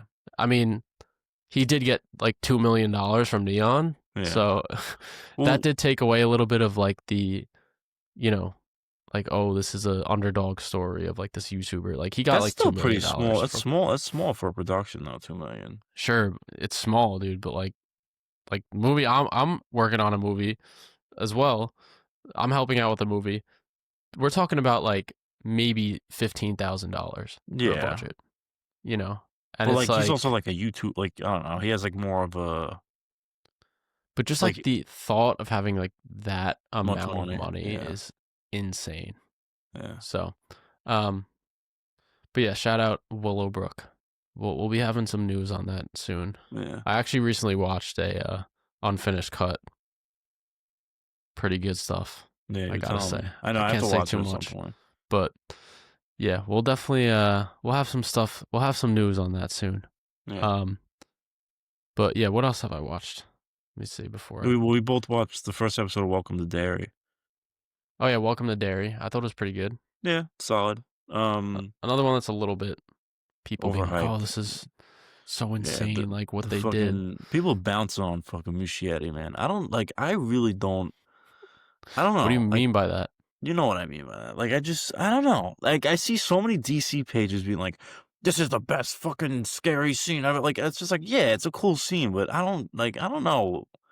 I think a lot of people are trying to like rationalize his pick as being the Batman director, and they're just like anything he produces, they're just like, "Oh, this is great." Like, it's good. It's definitely good, but like. Yeah, I don't know. I mean, I got spoiler alerts if you haven't seen the first episode. Like, there's kind of two characters that you feel like are gonna be like kind of leads in the story, and they yeah. both It get seems like they're murked. setting up this group of kids to be like the next losers club, Losers which Club. is what was in It, like Yeah, the most recent It, which obviously it's like part of the story, yeah, whatever. Then yeah, at the end of them, two of the kids end up getting killed, which obviously is shocking. You know, it is rare to kill kids in horror, but yeah. well, not rare, but it just doesn't It happen all doesn't the time. happen. Well, the first episode of the show, like I was like, all Yeah, right, yeah, yeah, it's definitely a subversion of expectations.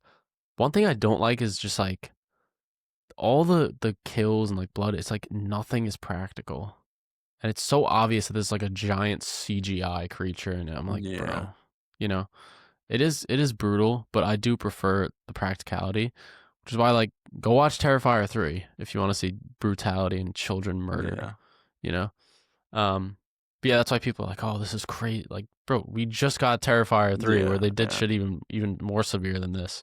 yeah. Um, yeah, I think the show has potential. I didn't get a chance to watch the second episode, but I Neither. like that main girl. I don't know who the actress is, but she Yeah, seems like she's going to be a likable character, and I'm yeah, excited, obviously, for Bill Skarsgård. So yeah. I know that they have 3 seasons planned, and like I'm assuming that they have to lose every season, right? Because Pennywise comes back every. well, technically, they don't lose in like at chapter 1, for example. They like defeat him, but then he That's still true. comes back. So Yeah, I think it's sort of this never-ending cycle kind of thing. You can't yeah. actually like fully defeat him. Do you think they're gonna? Have you ever read the book or no? When I was younger, I read like bits and pieces of it. I don't remember if I ever finished it, Do you know but like like I the shit? Oh, I'm sorry. Like the go stuff ahead. with like the turtle, like Yeah. his arch. Like, do you think they're gonna ever get into that stuff? Maturin? I don't know. Yeah. I actually don't know because it feels like something that would be a little bit difficult for audiences to Petite. grasp. Yeah. But because yeah, for those of you who don't know, it is an extraterrestrial being who's supposed to just be like the embodiment of evil. He could shapeshift into any form to he has to come up however many years to feed on children, and they taste better when they're scared. So Yeah. he manifests in different forms to scare children and then kill them. But he's most like people think of Pennywise because that's one of his most common things that Yeah. the most common forms that he takes because children like clowns, so he pretends to be like this, clown and then kills them, whatever. So in the book, his polar opposite, like a fully good version of the extraterrestrial, is this giant turtle that holds the world on his shell, and his name is Maturin. And throughout the other It movies, there was like little references to turtles here and there, but in that first episode, there are like a couple blatant turtle things in Yeah, the like movie remember like in the they show. open the Cracker Jacks and the girl gets a turtle and she's like, "Oh, I Yeah, want the turtle." yeah, and there's also like the kid dressed up as a turtle, like the Oh yeah, mascot. I didn't. Oh yeah, you're right. Yeah, So like there's some blatant stuff. So I yeah. don't know if they're actually going to get into that. It is kind of a lot, It but would be cool just to see them try to tackle that in general. yeah. But Yeah, I don't know. Yeah, I don't know. Apparently Stephen King was like tripping on shrooms while he wrote yeah, it. I mean, it's So, not. He's got. I mean, there's also some other wild shit that happens in the books. So, yeah, yep. you know. So, all right, But you want to get some movie news now? We yeah, do kind of yeah. have a lot, and a lot of it might be outdated, so we apologize Let for me. that, but I can start with the first thing. Yeah, hold on. My. Tell me when you're ready. Let me scroll up. October 20th we're starting at, right? No, Oh no October no 12th. no. Okay, so yeah, the first. You want me to start? Or you want to start? I can start it. Okay. So this is a little bit late. We're a little late on this, but we got the first trailer for The Mandalorian Grogu, which comes out May 22nd, 2026. I saw the reaction to this online and I was honestly surprised because watching this trailer, I actually really liked what I saw, but it's getting completely shitted on Mm, by everyone. I thought like all the practical little puppets and stuff were cool, and like I just mentioned how in a Welcome to Derry I didn't like how everything was CGI. There seems to be a lot of like practical creatures in this, and it seems to just be a fun little adventure with Grogu and the Mandalorian, which is what it's supposed to be. But it's just getting completely shit on online. I I don't yeah, know I mean what that the part was issue is. cool, but like I just have no. I don't know. I feel like the Mandalorian Grogu shit's a little played out. Like I feel like the time to do a movie was maybe like 4 or 5 years ago. It's kind of like I don't know The in show terms came of out like 4 or 5 years ago. the original show, like Yeah, the first season. it has to be. Are we that old? Let me look it up just so I don't. It was definitely pre-COVID, right? When did it was the first Disney Plus original show? So when did Disney Plus launch? Let me see. Mandalorian season 1 release date 2019. Yeah, that was like 4 or 5 years. That was, well, 6 years ago, 7 years ago, So maybe six, like 7. 3 4 years ago they should have done. So you think what they should have done like one season and a movie, or like 2 seasons and a But movie? like even that Mandalorian show is something completely different than the vibe of this movie. That's true. Like season 1. Season one, even season two. Like I just I don't know. I'm not like it looks cool, looks fun and whatnot, but like I don't know. I'm not really. I saw it. I did see it in. I got to see it at the trailer in IMAX with the like wide aspect ratio, which it did look pretty good. But I don't know. I don't really know like what the story's gonna be. I mean, maybe I have to learn more about the story. Yeah. And also To just me, like I'm to me, sorry. it's like if you look at something like The Rise of Skywalker, where it's Yeah. this huge grand stakes, like, oh, the Emperor's back. The final battle is literally like every single ship in the galaxy fighting each Yeah. other. Yeah. And then you take this and it's like a little sort of small story where it's the Mandalorian going on a little adventure with his little pal, Yeah. No, Grogu, I'm. that's like this cute little Yoda. Yeah. And it's just like a low stakes kind of fun adventure Star Wars movie. It has cool practical creatures in it, and it just see, I don't know, it seemed like a good fun time, but then when I go to the reactions, everyone's just completely shitting on it. I was a little surprised, honestly. But Yeah. I don't know. I'm not. I'm not too sold on it. And also just like maybe I'm a little salty that like I'm a huge fan of Jon Favreau's like early work. Like Swingers is like one of my favorite movies, Yeah. and he's just Elf. divert. Like he's just like all he does is just make like executive schlock. To be honest, like I don't know. Like he did. I mean, the first 2 seasons of Mandalorian are good, but like I don't know, 3. Like I know he was a producer on Boba Fett. I did not like Boba Fett. Like season 3 of Mandalorian is not that good. I don't know how this. I'm sure this will make a shit ton of money because everyone is gonna buy like fucking Grogu toys and shit. But like, Yeah. I don't. Is it actually gonna be good? I don't know. And then we also have Jeremy Allen White playing Rada the Hutt, which is Rada. Jabba the Hutt's son. I actually watched. I was listening to I listen to this guy sometimes, the Happy Sad Confused podcast, and he said he only came onto set like one day and recorded all of his lines, and then like that was it. He didn't do any mocap or anything like that. He probably has a small role. It might just be for like Yeah, one it's little true. scene or something. No, I wasn't saying it as like a knock. I just was like, they said like how he approached him was like they actually were talking about like Swingers at like a party or something like that. So Swingers is one of John Favreau's earlier movies, not like Swingers. I Like, think we talked about that on an you episode, think? didn't Yeah, we we? definitely did. Yeah. It's a great movie. Amazing movie. Yeah, and then like it came up like, oh, would you want to do like a thing with Star Wars and blah blah blah, and like he said like he's excited for his kids to see it and stuff, but he said he has like no idea like what the movie's about or like he just read his lines and then that was it. Yeah. But It's interesting. So we'll see when it comes out. yeah, You can read the next one. so then I'm sorry, this thing like takes so long to load, but so the next thing we have is Zach Krieger confirms that he plans to direct a weapons prequel about Aunt Gladys. And then the quote is, "It's real. Gladdy. I've been told." Gladys. I'm sorry. Right, Gladys. Yeah, Gladys. It's Yeah. it says Glad, but I think they spell it's with a Y-S. Yeah, Gladys. Uh, Didn't you it's just watch the real. movie? Yeah, but they didn't have an Sorry, ankle. Yeah, I keep cutting you off, but go ahead. it's real. I've been talking to Warner Brothers about it. There's a story. I'm pretty excited about it. And it's not bullshit. I mean, is this something I really wanted? No, but like, I'll watch it.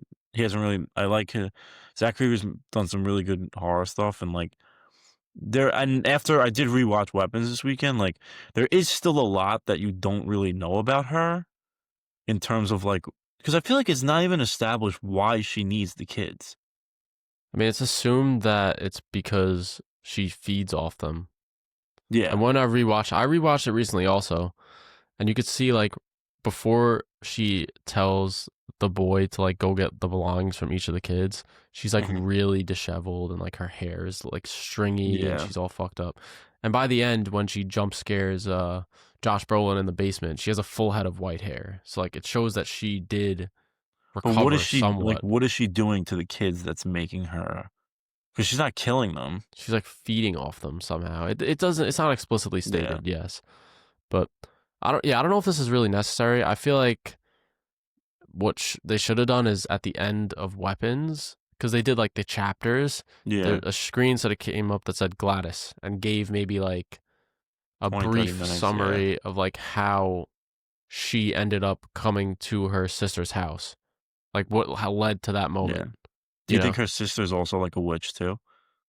I don't think so, Yeah. because she gets Cool. I mean, I don't even know. Like, I don't even know if this is actually like her sister. We don't know anything.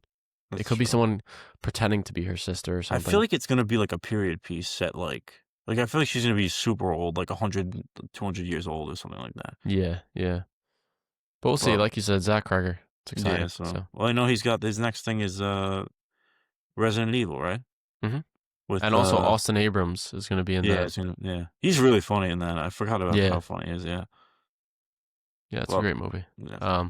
Next minute news. Yeah, next thing, Marvin Jones III has been cast as Tombstone in Spider-Man Brand New Day. It's not really much to say about this. Just wanted to like mention it, just to talk about like how many villains are actually going to be in this movie. Yeah, it's like, so we ready to, what's confirmed? Tombstone, Scorpion Punisher. was spotted on set, Punisher, Mark Ruffalo was also spotted yeah. on set. I don't know if he's going to be a villain or not. And there's rumors that Vulture is going to come back as well. I also saw something that like the main villain is like some like an original woman and they were eyeing somebody from Succession to play her. Yeah, there's Um, also, I I forgot think who it is. one of the production designers made a mood board for the villain, and it's like all Japanese sort of like samurai stuff. So people are thinking Silver Samurai might be involved. There's like I obviously really think, Mr. Negative has been talked about. So yeah, like, but how many villains are in this?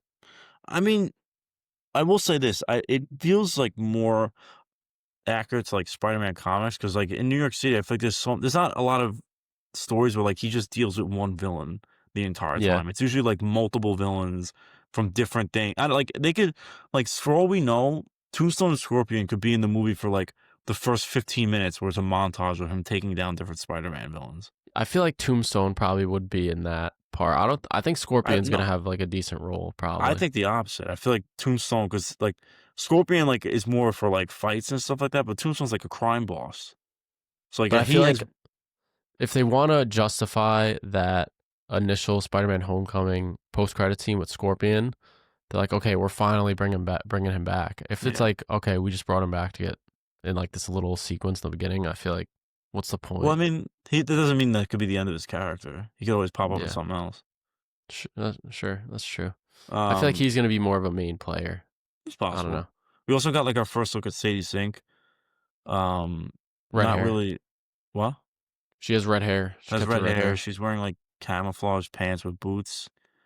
So people were saying maybe she's like associated with the Punisher, but no one really knows for sure. Yeah, every day it's a new thing with her. Yeah. You Mary know, she's Jane, fucking Mayday Parker, Gwen Mayday Parker, Stacy, Gwen Stacy, what's her name? Jean Grey is Phoenix. another one that's thrown around. Yeah, But yeah. we'll see. Um, yeah, next up. So I just wanted to talk a little bit about the Wolverine game. Finally, we got our first trailer reveal, and it's coming out fall 2026. So like a year-ish from now. Looks really good. Yeah. The fighting looks really cool. It looks very brutal and graphic, and yeah, it just looks like fun. I don't know. I know Yeah. it seemed like the Insomniac universe kind of fell off big time after those huge leaks. Do you remember that? Yeah, I Like, forgot about that, yeah. because they originally had planned a Venom game and like Spider-Man 2 DLC, and none of it ended up coming out. So I was like, what is happening? But I it forgot seems about the like Venom they're game, back you're on right, track. yeah. Yeah. But I know they're probably doing Spider-Man 3, and I'm assuming that's gonna be the last one. yeah, I'm sure they will. It'll probably be like Miles focused. Yeah. I saw that, like, also, like, in the leak that they have plans for an X-Men game as well, Yeah. I know which, Jean Grey is going to be in the game. Mystique was yeah, in the Mystique, trailer. Omega Red was in the trailer too. Yeah. But So yeah, I wonder looks how good. connected it'll be to Spider-Man too. I feel like not very much just because Wolverine doesn't really get involved with, like, New York. His kinda locations are always, like, Japan, like, Madripoor, which is, like, that city that he always hangs out in, and then, like, I don't know, wherever the X-Mansion is, I guess upstate New York, Yeah. Westchester. Westchester, yeah. But Yeah. yeah, All right. I want you to talk about this next one. yeah. So this came out, like, I don't even know how to, like, this came out a couple weeks ago that there's apparently an AI actress which named, does she have a name? Yeah. It's a Tilly Tilly Norwood. Norwood, which, okay. It's like naming my fucking iPad, I don't know, Jonathan, whatever. But uh, multiple talent agents are reportedly interested in partnering with AI actress Tilly Norwood, created by AI talent studio Zakoya. Zakoya. I don't know. Zakoya. Yeah, I just like I don't understand. I don't know. If you ask anybody, and I will bet my life on this, do you want to see a movie with an actual actress or an AI actress? 9 times out of 10, they're gonna say an actual actress. Like, I don't Like, like who wants this? Really? studio Who wants this? executives. That's it. Like, that's the only appeal of this. And then I also read that, like, they were saying that, like, oh, like, it's something about, like, how the actress is a virgin, so, like, it's more appealing to people. Like, what the fuck are you even talking? What does that even mean? I don't know the exact. I don't know the exact, like, quote about it, but basically, it was just implying that, like, because she's a virgin, because it's AI, like, more people will be going to see. I don't know. It's just fucking stupid, man. I hate AI so much. Like, it's just such a fucking. It does not belong anywhere in like the arts, in my opinion. Like, I don't know. Like, this is just How a how how far will corporate greed go? greed go. Yeah. Well, you saw they had How the far will it AI. go? They had the AI fucking Stan Lee interactive thing at Comic-Con. Did you see that? I don't understand this, man. Like just the idea of a fully AI actress. Like I just don't get it. How is she gonna do press? Like how is she gonna walk on the red I, carpet I, and I answer don't know. questions? I don't know. I just, I Is she just, yeah. uncancelable? Like where's her personality gonna come from? Like what are they just gonna I make a bunch of different AI people that they just like program personalities into? seems And like, honestly. what is the future of Like, I this? just, like, I don't understand. Is It it gonna actually, be like, all actively gets me AI? pissed off. Is it going to be all AI actors at some point? Like, what is the plan? How is she going to interact with other people on screen? Like, it doesn't make any sense. I have no idea, dude. They're just I like, mean, oh, hopefully it's how can we make AI? How can we use AI?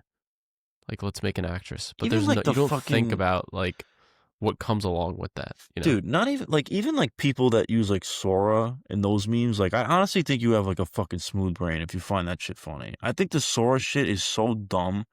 It's dumb. Yeah. It's so Some dumb, of it's dude. funny. Some of it's funny. It's just like, I don't know, man. I don't want to see fucking Adolf Hitler walking out of a WWE match on my For You page. Like, what the fuck is, like, you know what I mean? Yeah. I feel like it's funny in like the sports world, kind of that community, I mean, just yeah, but it's because like, of like just making fun of athletes. But yeah, it's like, is it worth it to destroy the environment for like a 5-second clip? yeah, because It's I know like the water it takes to run AI is like ridiculous, like, or something like yeah, that. that will go down eventually. But yeah, as of Yeah. right now, it's not very efficient. So Like, I don't know. I just see people like, and I mean this with full offense to the viewers. Like, if you find that shit funny, I actually think like you're a moron. that's fair. Like, I just, I don't know, man. Like, I don't know. I just find it so dumb. I know Yeah. Matt, obviously, me and Matt, if you guys listen, you know, like, I fucking despise AI. Matt, you're kind of a little like, you're I not mean, that you, certain things like this is an obvious extreme. So yeah, yeah, yeah. I'm not a fan of this at all. And also that other movie, Critters. Remember that? Oh, what happened with that? I was like, I don't know, but that was announced as well. yeah, So can't wait to see that shit. So excited. All right, enough about this bullshit. Uh, this is actually some good news. Uh, we got our first poster for. Oh, I'm sorry. Wait, you were supposed to go. that's okay. Doesn't matter. Um, the first poster for the Simpsons movie sequel, which will be coming out July 23rd, 2027, which is also the same day as the Minecraft movie at 2, as I believe, right? Yep. So yeah, I mean, it's been. I remember me and you loved the Simpsons movie growing up, and I definitely do want to do a rewatch at some point. Yeah. Um, and as I've gotten older, have found the Simpsons more like I like it. I do find the humor kind of funny, like less so than when I was a kid. But I don't know. I mean, I feel like this will, even though it's been a while, I feel like it should do well. Like, they're a fairly recognizable franchise. Like, they have a fucking giant Fortnite collab right now. So I mean, I I don't love know. The I feel like, Simpsons. yeah, like the Sims are really fun. So I feel like it should be fun. Out of all the adult animated shows, I think The Simpsons is like easily the best. So I'm excited for Really? this. Yeah.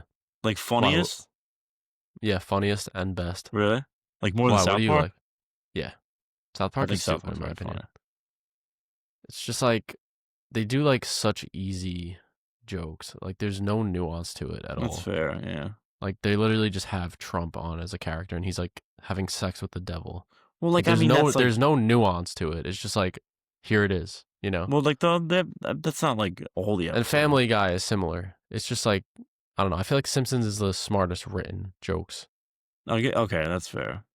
but I don't know. But yeah, I've also never really watched South Park. A lot of my friends like it. I just never was into it because we weren't allowed to watch it You really might when not, we were yeah. younger. So I also have Smiling Friends, but that's like not, that's like a newer yeah, thing. yeah. Um, but Yeah. one thing about South Park is like they really are on top of shit.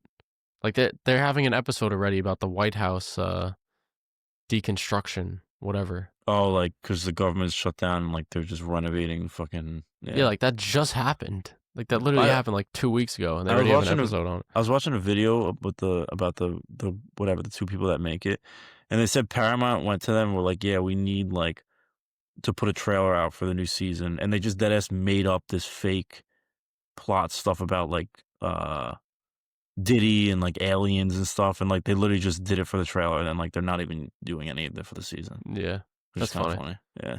It also makes sense how they're able to get the stuff out so quick because Yeah, the like the animation's, animation's like horrible, yeah, it's horrible.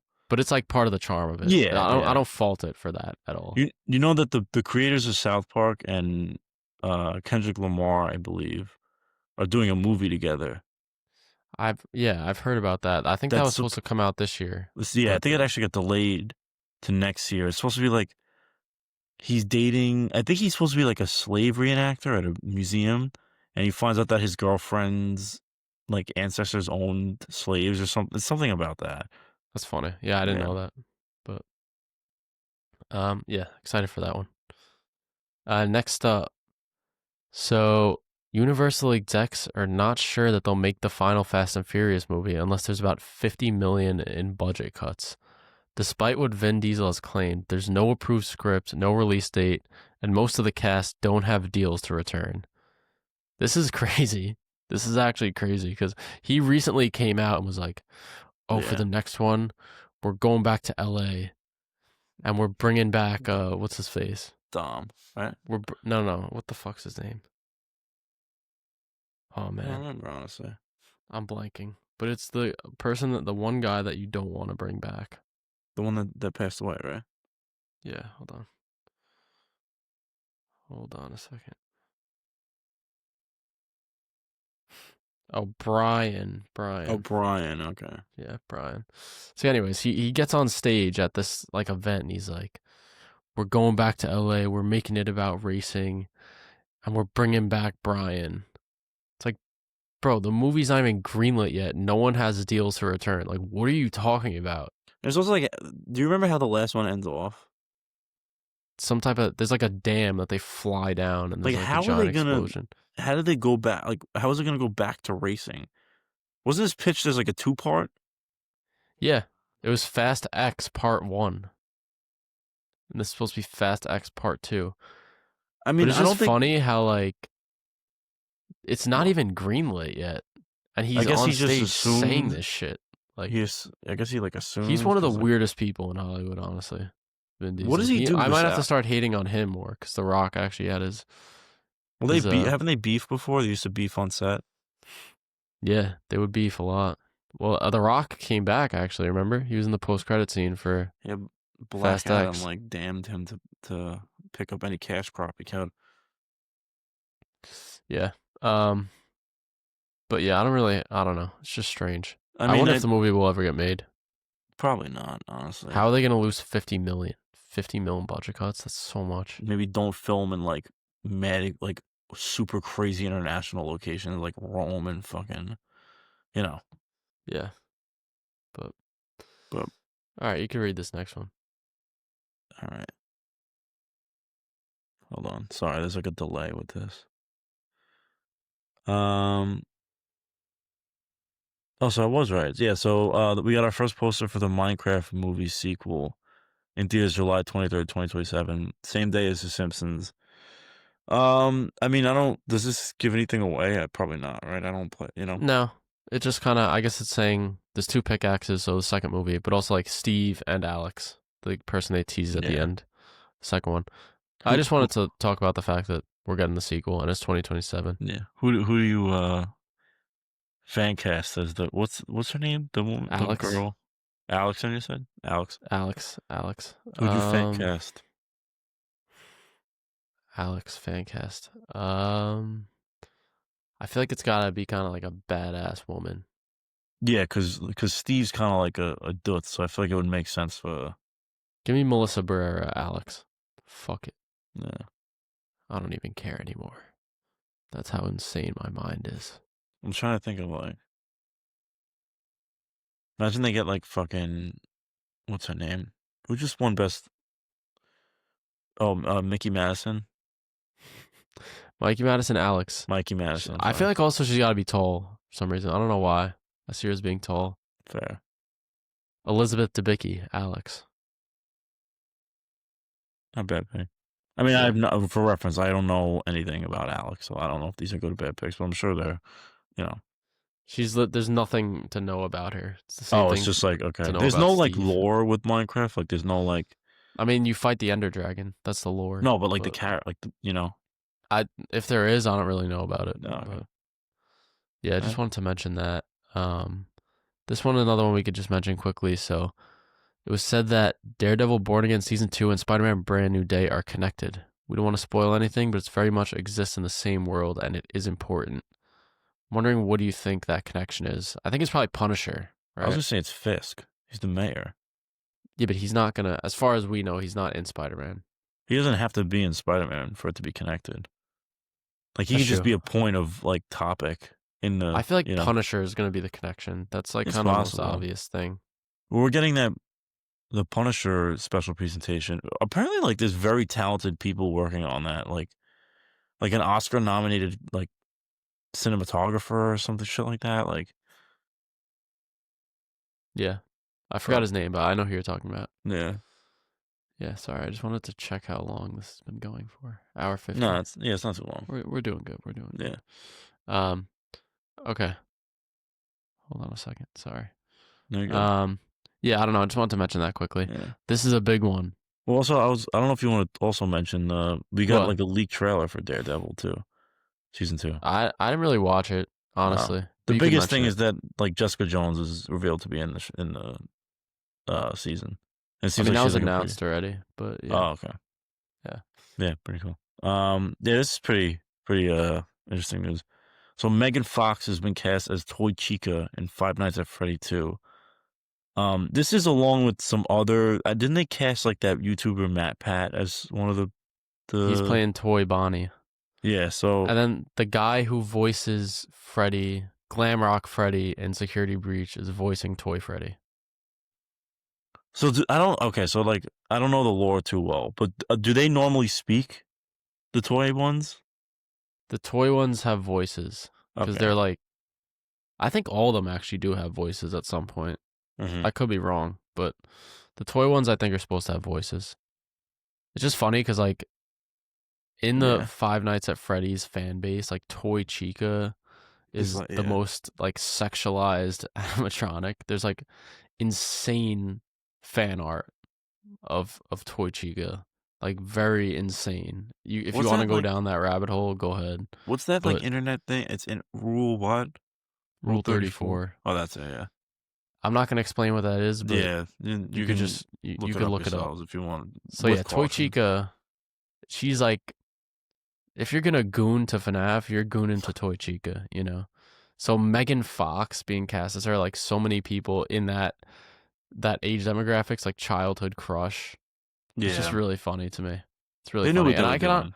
yeah, they knew exactly what they were doing, Yeah. and I can honestly like picture her voice, like a robotic version of her voice as Toy Yeah. Well, Chica. she just played a robot in that Netflix movie. Yeah, I'm sure it was horrible. I didn't watch it, Yeah, no, it was but horrible, but yeah, yeah, not much else to say there. we should be getting another trailer for that soon, right? I mean, it comes out in Yeah, like a month. yeah, December 2nd, I think. Yeah, So I'll be on the lookout for Q&A screenings or early screenings for that. I But don't I think they'll doubt do there'll be Q and any. A with that. Yeah, they'll probably Yeah, I have like a doubt. fan screening though. Yeah. But all right, we also got a trailer for Marvel's Wonder Man, which is going to release January 27th on Disney Plus. I think it's all dropping at once. I'm pretty sure. That's not a good sign. So not a good sign, but it actually looks pretty good. It Yeah, looks to be like a satirical, like kind of in the world of Marvel, making a superhero movie in the MCU. yeah, So it seems like the premise is there was this movie called Wonder Man that came out when the main character was like a kid. His name is Simon Williams. And then they're making a remake when he's older and he's auditioning for the lead part. And then it's gonna, I guess, get into that realm. I don't know like how superhero y it's gonna be, but yeah. I'm not sure. I know like his brother is in it. Not his Yaya Moldul, but his Wonder Man's brother is also in the movie. Who I think plays like is like a villain in the comics, and then Ed Harris is supposed to be playing the main villain of the movie. So, excuse me, sorry. I mean, yeah, I'm Yeah, sure it looks. Put it this way, like I'm more interested in this show than like I was in like Ironheart and like um I don't know, Marvel Zombies and stuff. Like this looks kind of interesting to me. yeah, and also, Dustin Daniel Cretton directed a couple of episodes. Yeah, yeah. I So think he's the obviously he's doing. showrunner, I think, so, Obviously he's doing Spider-Man. He did fantastic work on Shang-Chi. So like, yeah, yeah. yeah, This next part, I just sent this because I just wanted to talk about this in general, like Warner Bros. yeah, selling. yeah.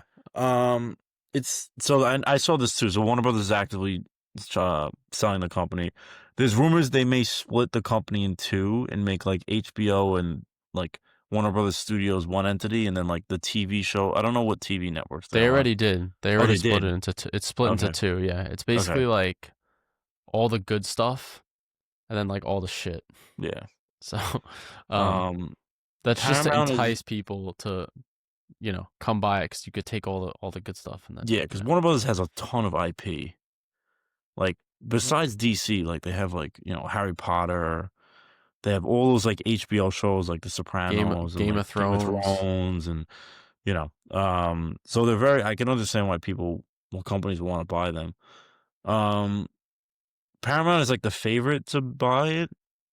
I think Apple should buy them. I think that'd be the best scenario, but nightmare scenario is Netflix buys them. I But don't we'll see see. what's so wrong with that though.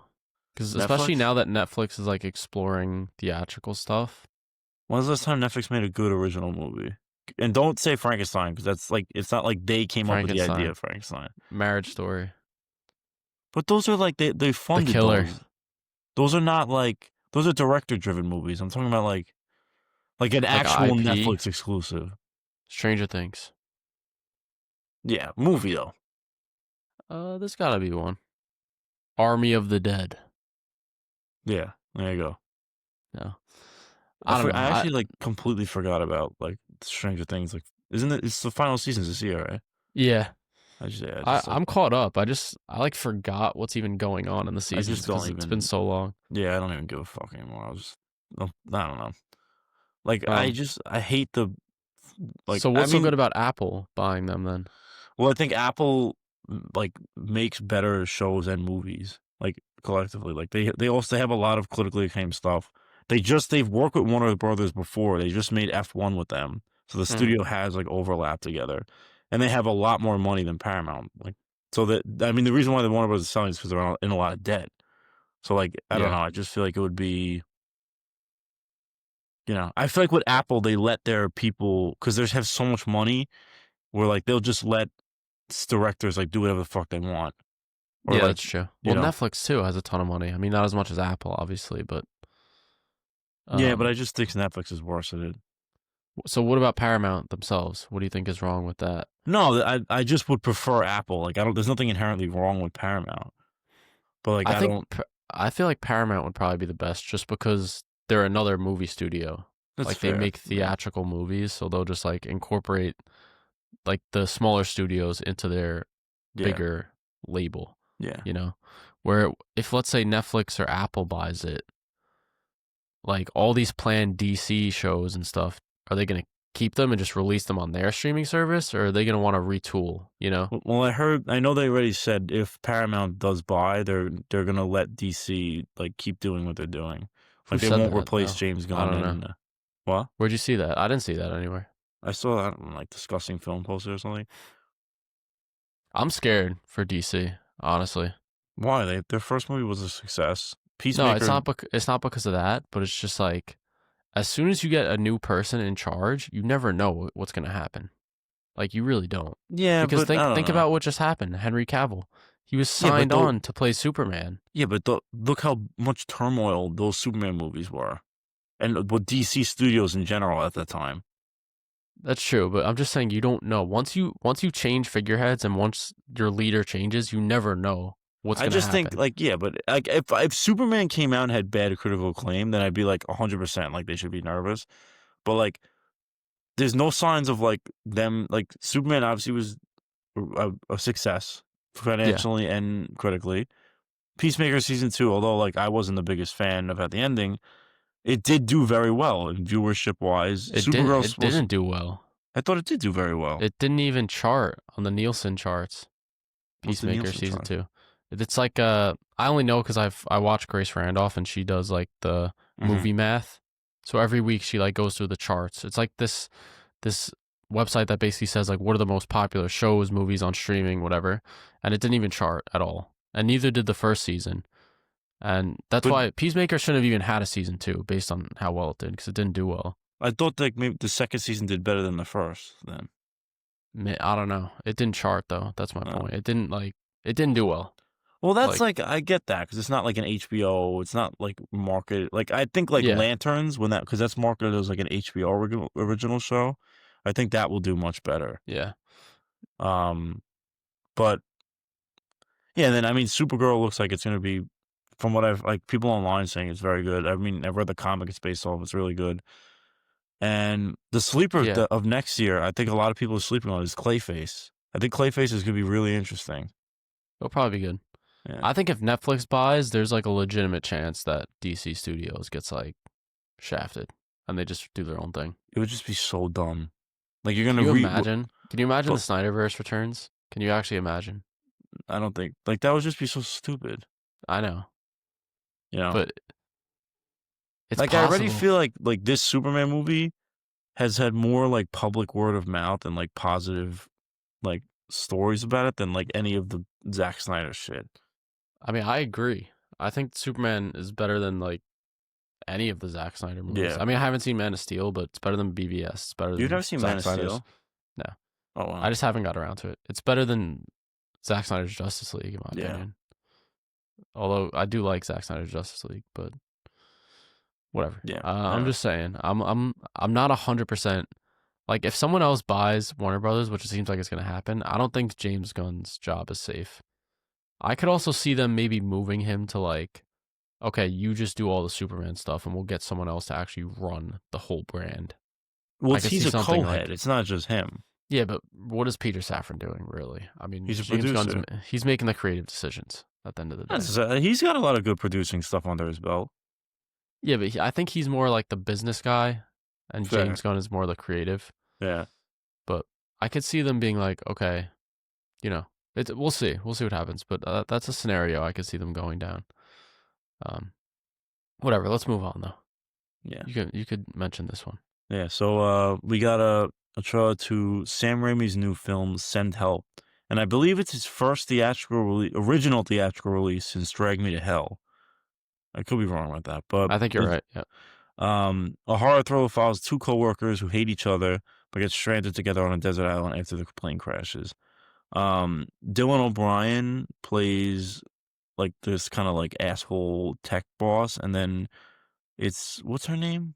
Rachel McAdams. Rachel McAdams plays, I don't know if she's a secretary or some type of, but it's kind of like they get this plane crash and like the whole power dynamic switches, and it seems like definitely some Castaway vibes, but there's also like a little bit of Raimi flair you can see in the trailer. It looks really good, honestly. It does look really fun, Yeah. and it's pretty blatant what they're going for in the trailer. Like she says, she has the line, she's like, "We're not in the office anymore." So it's going to be of how she kind of, like you said, takes over that position of being the boss of that situation. Yeah. I love Rachel McAdams. I'm a fan of Dylan O'Brien. Not like I don't love him, but I'm a fan of his. Nice, And obviously love Raimi. So this does look really good, and it comes out pretty soon, actually, January 30th. And Danny Elfman is returning to score. I know he does a lot of his. It's also seems like it's a thriller, but it's supposed to be a horror. So I wonder if there'll be more at play here besides them just being on an island. I feel like it's gonna start. Like she's gonna be like the villain in the end. Because there's that line also. She's like, "I don't think we should leave. I like it here. I don't think we should leave." In the end of the trailer. Oh, you think she might like sabotage them being able to escape or something? Or like she likes just being in control of him, so she just wants to stay on the island because like she can survive and just like she kind of loses her mind, that type of thing. Yeah, I'm really excited. Yeah, it's fun. So then we got a teaser for Evil Dead Burn as well. So what did you think of this? It's kind of like a behind the scene teaser. Yeah, it's like a dude using looks like a sink, and like smashing someone's head. Looks like, but and like screaming. Yeah. I mean, it doesn't really show us anything yet, but I don't know. I mean, the guy who did this, he pitched it to because obviously Raimi owns like the I wouldn't say like what he owns the trademark or like the it's not a company but like the franchise I guess. Yeah, yeah.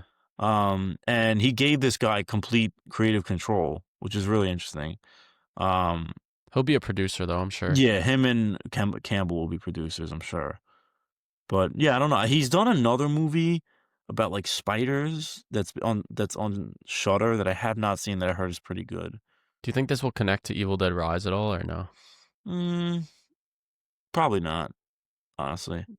Yeah, I kind of like that how they're doing their own little stories, not Yeah, I feel like necessarily. that's like the where the future should go is like just have the what is it, the Necronomicon? Yeah, Just drop that off and like imagine like them dropping off the Necronomicon in like feudal Japan or like in fucking I don't know in like the Middle Ages in Europe. Like you know what I mean? There's so many yeah, different things you can do with this. yeah. Well, that's But kind of what Army of Darkness was, the Middle Ages. yeah. But I was gonna say yeah, too. I Do you? agree because a lot of like the horror franchises when they do these comebacks, they set up like to have these new universes and like follow these characters like one movie after the other. Yeah, So to differentiate itself from the others, this is kind of interesting how Evil Dead is doing like their own singular stories that aren't connected. yeah. So that's kind of cool. Do you think that they'll ever go back to like the horror comedy roots of the originals, or you think I it's like mean, it is kind of horror comedy. Evil Dead Rise. Rise? There are I definitely mean, comedic parts in it. yeah, but I think compared to like the original two, it's like those are way Yeah, more comedic in my I don't opinion. think they won't go that That far. far? I don't think. Yeah, Yeah, I forgot that like the demon lady's kind of funny. yeah. I think Um, they'll do horror with like slight comedy, probably. fair. Like a weapons type. Yeah, or like what Evil Dead Rise did, similar to Yeah, that. yeah, But fair. then The Evil Dead from 2013 was kind of like not That's a really straight comedic horror. at Yeah, all. Yeah. yeah, So, all right, you want to talk about this Star Wars thing? yeah. So Adam Driver reveals that he was developing a Star Wars movie, The Hunt for Ben Solo, with Steven Soderbergh, and it was going to be set after the Rise of Skywalker. But Lucasfilm loved the idea, but Disney said no. They didn't see how Ben Solo was alive, which is just so fucking ironic because they had Palpatine get thrown into a bottomless pit in the fucking Death Star, and he magically came back. But they couldn't think of some like force. Ben Solo's supposed to be like this super powerful Jedi Force wielder, like, but there's no possible way they could have conceived that he could come back. You know what I Yeah. mean? Like, it's Darth very, Maul got chopped in half and he yeah, like survived. it's so stupid. And This is honestly, I just know, like I know they talked a little. There've been more headlines about this, but this is just like such a weird like story that they're saying what happened. So like, oh, they didn't see how Ben Solo was alive. Did you like then follow up by saying, oh, this is how he survived, and they still said no? they Like I probably, don't. It's so weird. I feel like there must have been something else.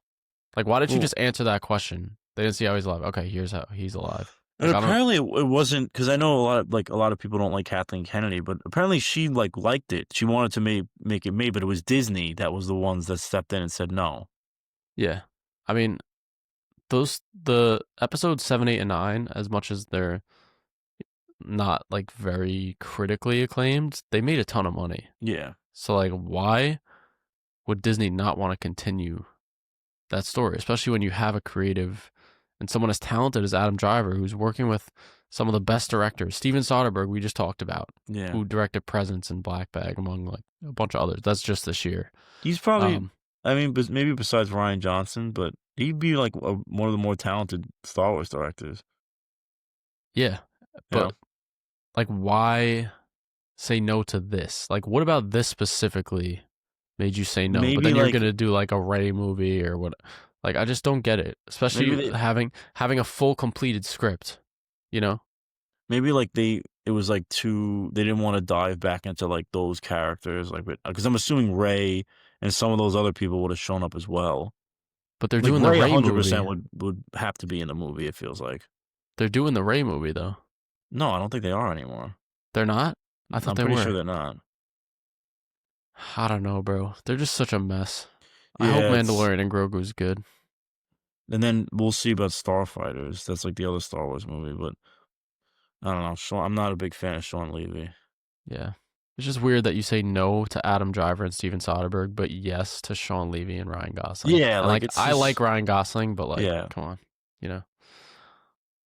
but All right. Anyways, this random one I wanted to talk about. So yeah.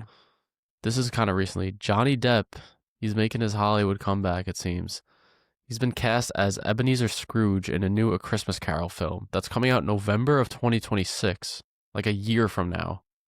And T. West is going to direct. Such a strange headline. I thought this was like a fake Discussing Yeah. Films account at first, but I don't know how this is going to be. We're gonna have, I feel like Johnny Depp would be a good Scrooge, and aside from all of his like stuff that's going on with his life, he is a good actor. Yeah, So it has the potential to be good, but but it's also like, and I'm sure you know this as well. Robert Eggers is doing a Christmas Carol movie with um Willem Dafoe. So it's like there's yeah, literally just a better version of the movie being made. And yeah, it is a like weird who, time to do like you know this. what I mean? Like who would you rather? Like honest opinion, like Johnny Depp and Ty West, or Robert Eggers and Willem Dafoe? Hydrogen bomb versus Yeah, crying it's baby. literally the meme in real life. Like it's like I don't, I not feel like, and I'm not yeah, I don't saying know.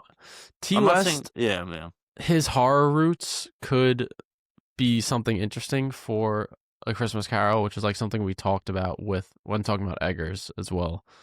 But just thinking like this is coming out a year from now. Like they're yeah, gonna have to get on this, I'm sure the Eggers one won't come out till like 2027, the earliest. yeah, because he's doing Werewolf. Werewolf and also what's the name of it? Not Pan's Labyrinth. Labyrinth, yeah.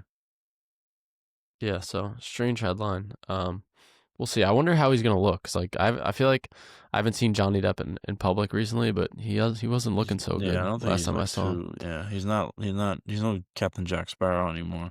That can make him a good Scrooge though. At the same time, a Yeah, little that's true. disheveled. Disheveled and sad looking. So all right, I don't this know is if you just want to talk about this. 'Cause- yeah. There's two more things we could quickly discuss. So we got the first trailer for Scream 7, which comes out in February. Nev Campbell's back, which I love to see. I love Nev Campbell. A lot of people are boycotting this movie. And honestly, I do want to talk about this. Something that I think is like really not okay that a lot of people on Twitter are doing is just like blatantly spoiling the movie through like leaks, just saying like, oh, this person's the killer. This is what happens. Like, I understand, yes, what Spyglass did was messed up to Melissa Barrera. Obviously, she should not have been fired. But if you love the Scream franchise and you want to go in and watch the movie, like, it's not fair that you're getting this stuff spoiled Is it for you. reliable though? The leaks? Even if it's not, like, Yeah, why? Like, why? You're not being some type of activist. All you're doing is putting more attention on the movie. If you want to boycott it, don't talk about it and just boycott it. If you want to go see it, go see it. Like, it's just so toxic. and I to don't be know how you honest, I feel don't about think it's that, gonna need much but boycotting from the trailer. yeah, it doesn't look that good. Yeah, That yeah. being said, It looks very like direct to DVD vibes to me. I yeah, don't know. something feels weird about it. I don't know. It's just like Maybe it's yeah. just a bad trailer, but something feels weird about it. It's like very, and I liked 6. That was the one in New York, right? I didn't like 6. I like I liked I mean, 5 you a like lot. 5? Yeah. Yeah. It just feels like they should have just ended at 6. Like it's like a good ending to the story. Yeah, but it made money, so they won't. Do you think I don't this know. is like the final nail in the coffin? If this We'll like see. I mean, if it makes money, then no. But well, apparently they paid Campbell a shit ton of money to come back. yeah, So, the thing about Scream for me is like, and I've mentioned this before, like Nev Campbell is Scream. Sidney Prescott is Scream. She has to be in these movies for them to be good, in my opinion, and for them to do well. I don't know. It's like she, to me at least, like she is to this franchise what Tom Cruise is to Mission Impossible. Like you just can't do Scream without her, which I is don't why know I about didn't. that one. Bro, that's just my opinion. Fair. I don't know. I just like the fact that they didn't pay her enough money to want to come back for Scream 7. I mean Scream 6 was like just laughable. Like, how? How could you not pay her? And then they're just like, all right, now we're gonna bring you back because all of our talent left because we fucked them over. Yeah. Like, it's just not a good look. And that being said, also, don't fucking spoil the movie. It's so fucked up. Cause I already saw like online apparently who's gonna be the ghost face and stuff, and like, Really? I bro, the kind of trailer want just came out. to. I mean, don't say it on the stream, but like, I kind of want when we end. I kind of want to see the leak. Yeah, but How also we'll wait, see. because we forgot to even address this. Matt Lillard is back in this somehow, and I don't think they're gonna take like a supernatural route where like I mean, a TV fell on his head, so characters in horror have survived worse than that. In this franchise, there's been multiple people that have gotten like stabbed in the stomach like 5 times and survived. So, yeah, also but apparently Dewey is back too, who got killed in Scream 5. now they're just it's got to be like a flashback maybe. I don't know. Apparently, I saw something that it could have to do with like AI or like this Ghostface is gonna use like holograms or something Oh, to like beautiful. That bring sounds back great. old killers. I don't know. Dude, my hair's a mess. Sorry. No, I Sorry, guess. guys. But Yeah, I mean, obviously, I'm gonna watch. We're gonna watch for the podcast, but like, I'm not really. yeah, It's not I looking don't too know. bright. It's yeah, it doesn't look that great. Yeah, But but yeah. yeah, Um, you can talk Now about this actually, last. some really interesting news. We got our first teaser to Godzilla Minus One sequel, and it's called Godzilla Minus Zero. And I want to just pull this up quick because I want to confirm, but I'm pretty sure that um it's gonna be a combination of CGI, miniatures, and suit motion, which I think is amazing. When's the last time we saw suit motion in a movie for like Yeah. and it's eyeing a Uh, late 2026 release date. Um there's also the logo looks a little bit different. I'll show it on camera now. I don't know if can you see it pretty well? yeah. So like the head is obviously the head looks different. I don't know what they're gonna do. Like I have no idea. I don't know if Godzilla will be the villain again or they're gonna have another kaiju in it. Um, but I'm very very excited, and I like that with a lot of these like international releases, they really do not reveal anything until like even the Godzilla Minus One. Like I mean, I knew like it got good acclaim and stuff like that, but like I was not expecting it to be like arguably the best Godzilla movie ever made. Yeah. You know? I hope they bring in another kaiju for this, but they might want Yeah. to keep it grounded. I feel like I don't know. I feel like they will though, because the director is what's his name? I know I'm gonna fuck it up when I find it. Let's see how you pronounce it. Yeah. I'll give it a shot too. Uh, Why not? Takayo Yamazaki. Let's see. Takayo Yamazaki. Where are you getting Takayo? Takao. I see it's Takashi. This one. Maybe that's Japanese. Oh, this is translated from like this is Yeah, yeah. original. Yeah. Uh, Takashi Yamazaki. That wasn't bad though. no. But But yeah, I mean, he's also said like his favorite Godzilla movie is Godzilla versus King Ghidorah, and he's mentioned like he likes a lot of the other kaiju. So I wouldn't be, you know, and I feel like why else would they do suit motion unless he's fighting another kaiju or yeah, I mean, miniature or it could miniatures be maybe just not. it could be just like destroying buildings and Yeah, stuff. But that's yeah, true. um, yeah. So Yeah, that's exciting. I'm sure it'll really be good. excited. I really liked Minus One. Yeah, So, and this and comes out 2026, right? he has another like his English movie directorial debut is like so HBO bought it a while ago. I don't know when it's gonna come out, but it's apparently J.J. Abrams produced it. I forgot what it's called. What is it? Do you know anything about it or no? Let me look it up actually. It's going. I want to see if it's on Letterboxd. It has like a very distinct name. It's like a. Let's see. Um, Grand Year. Yeah, Grand Gear.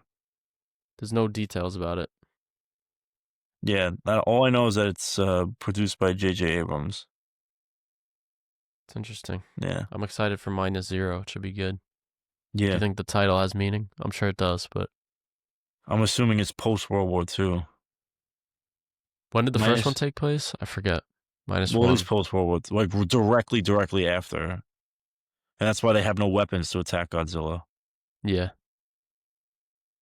But yeah, All right. um, Well, yeah, very exciting. that's really it. I guess we could wrap things up. I posted a question poll, but I did it kind of late, so I don't know if anyone asked us anything.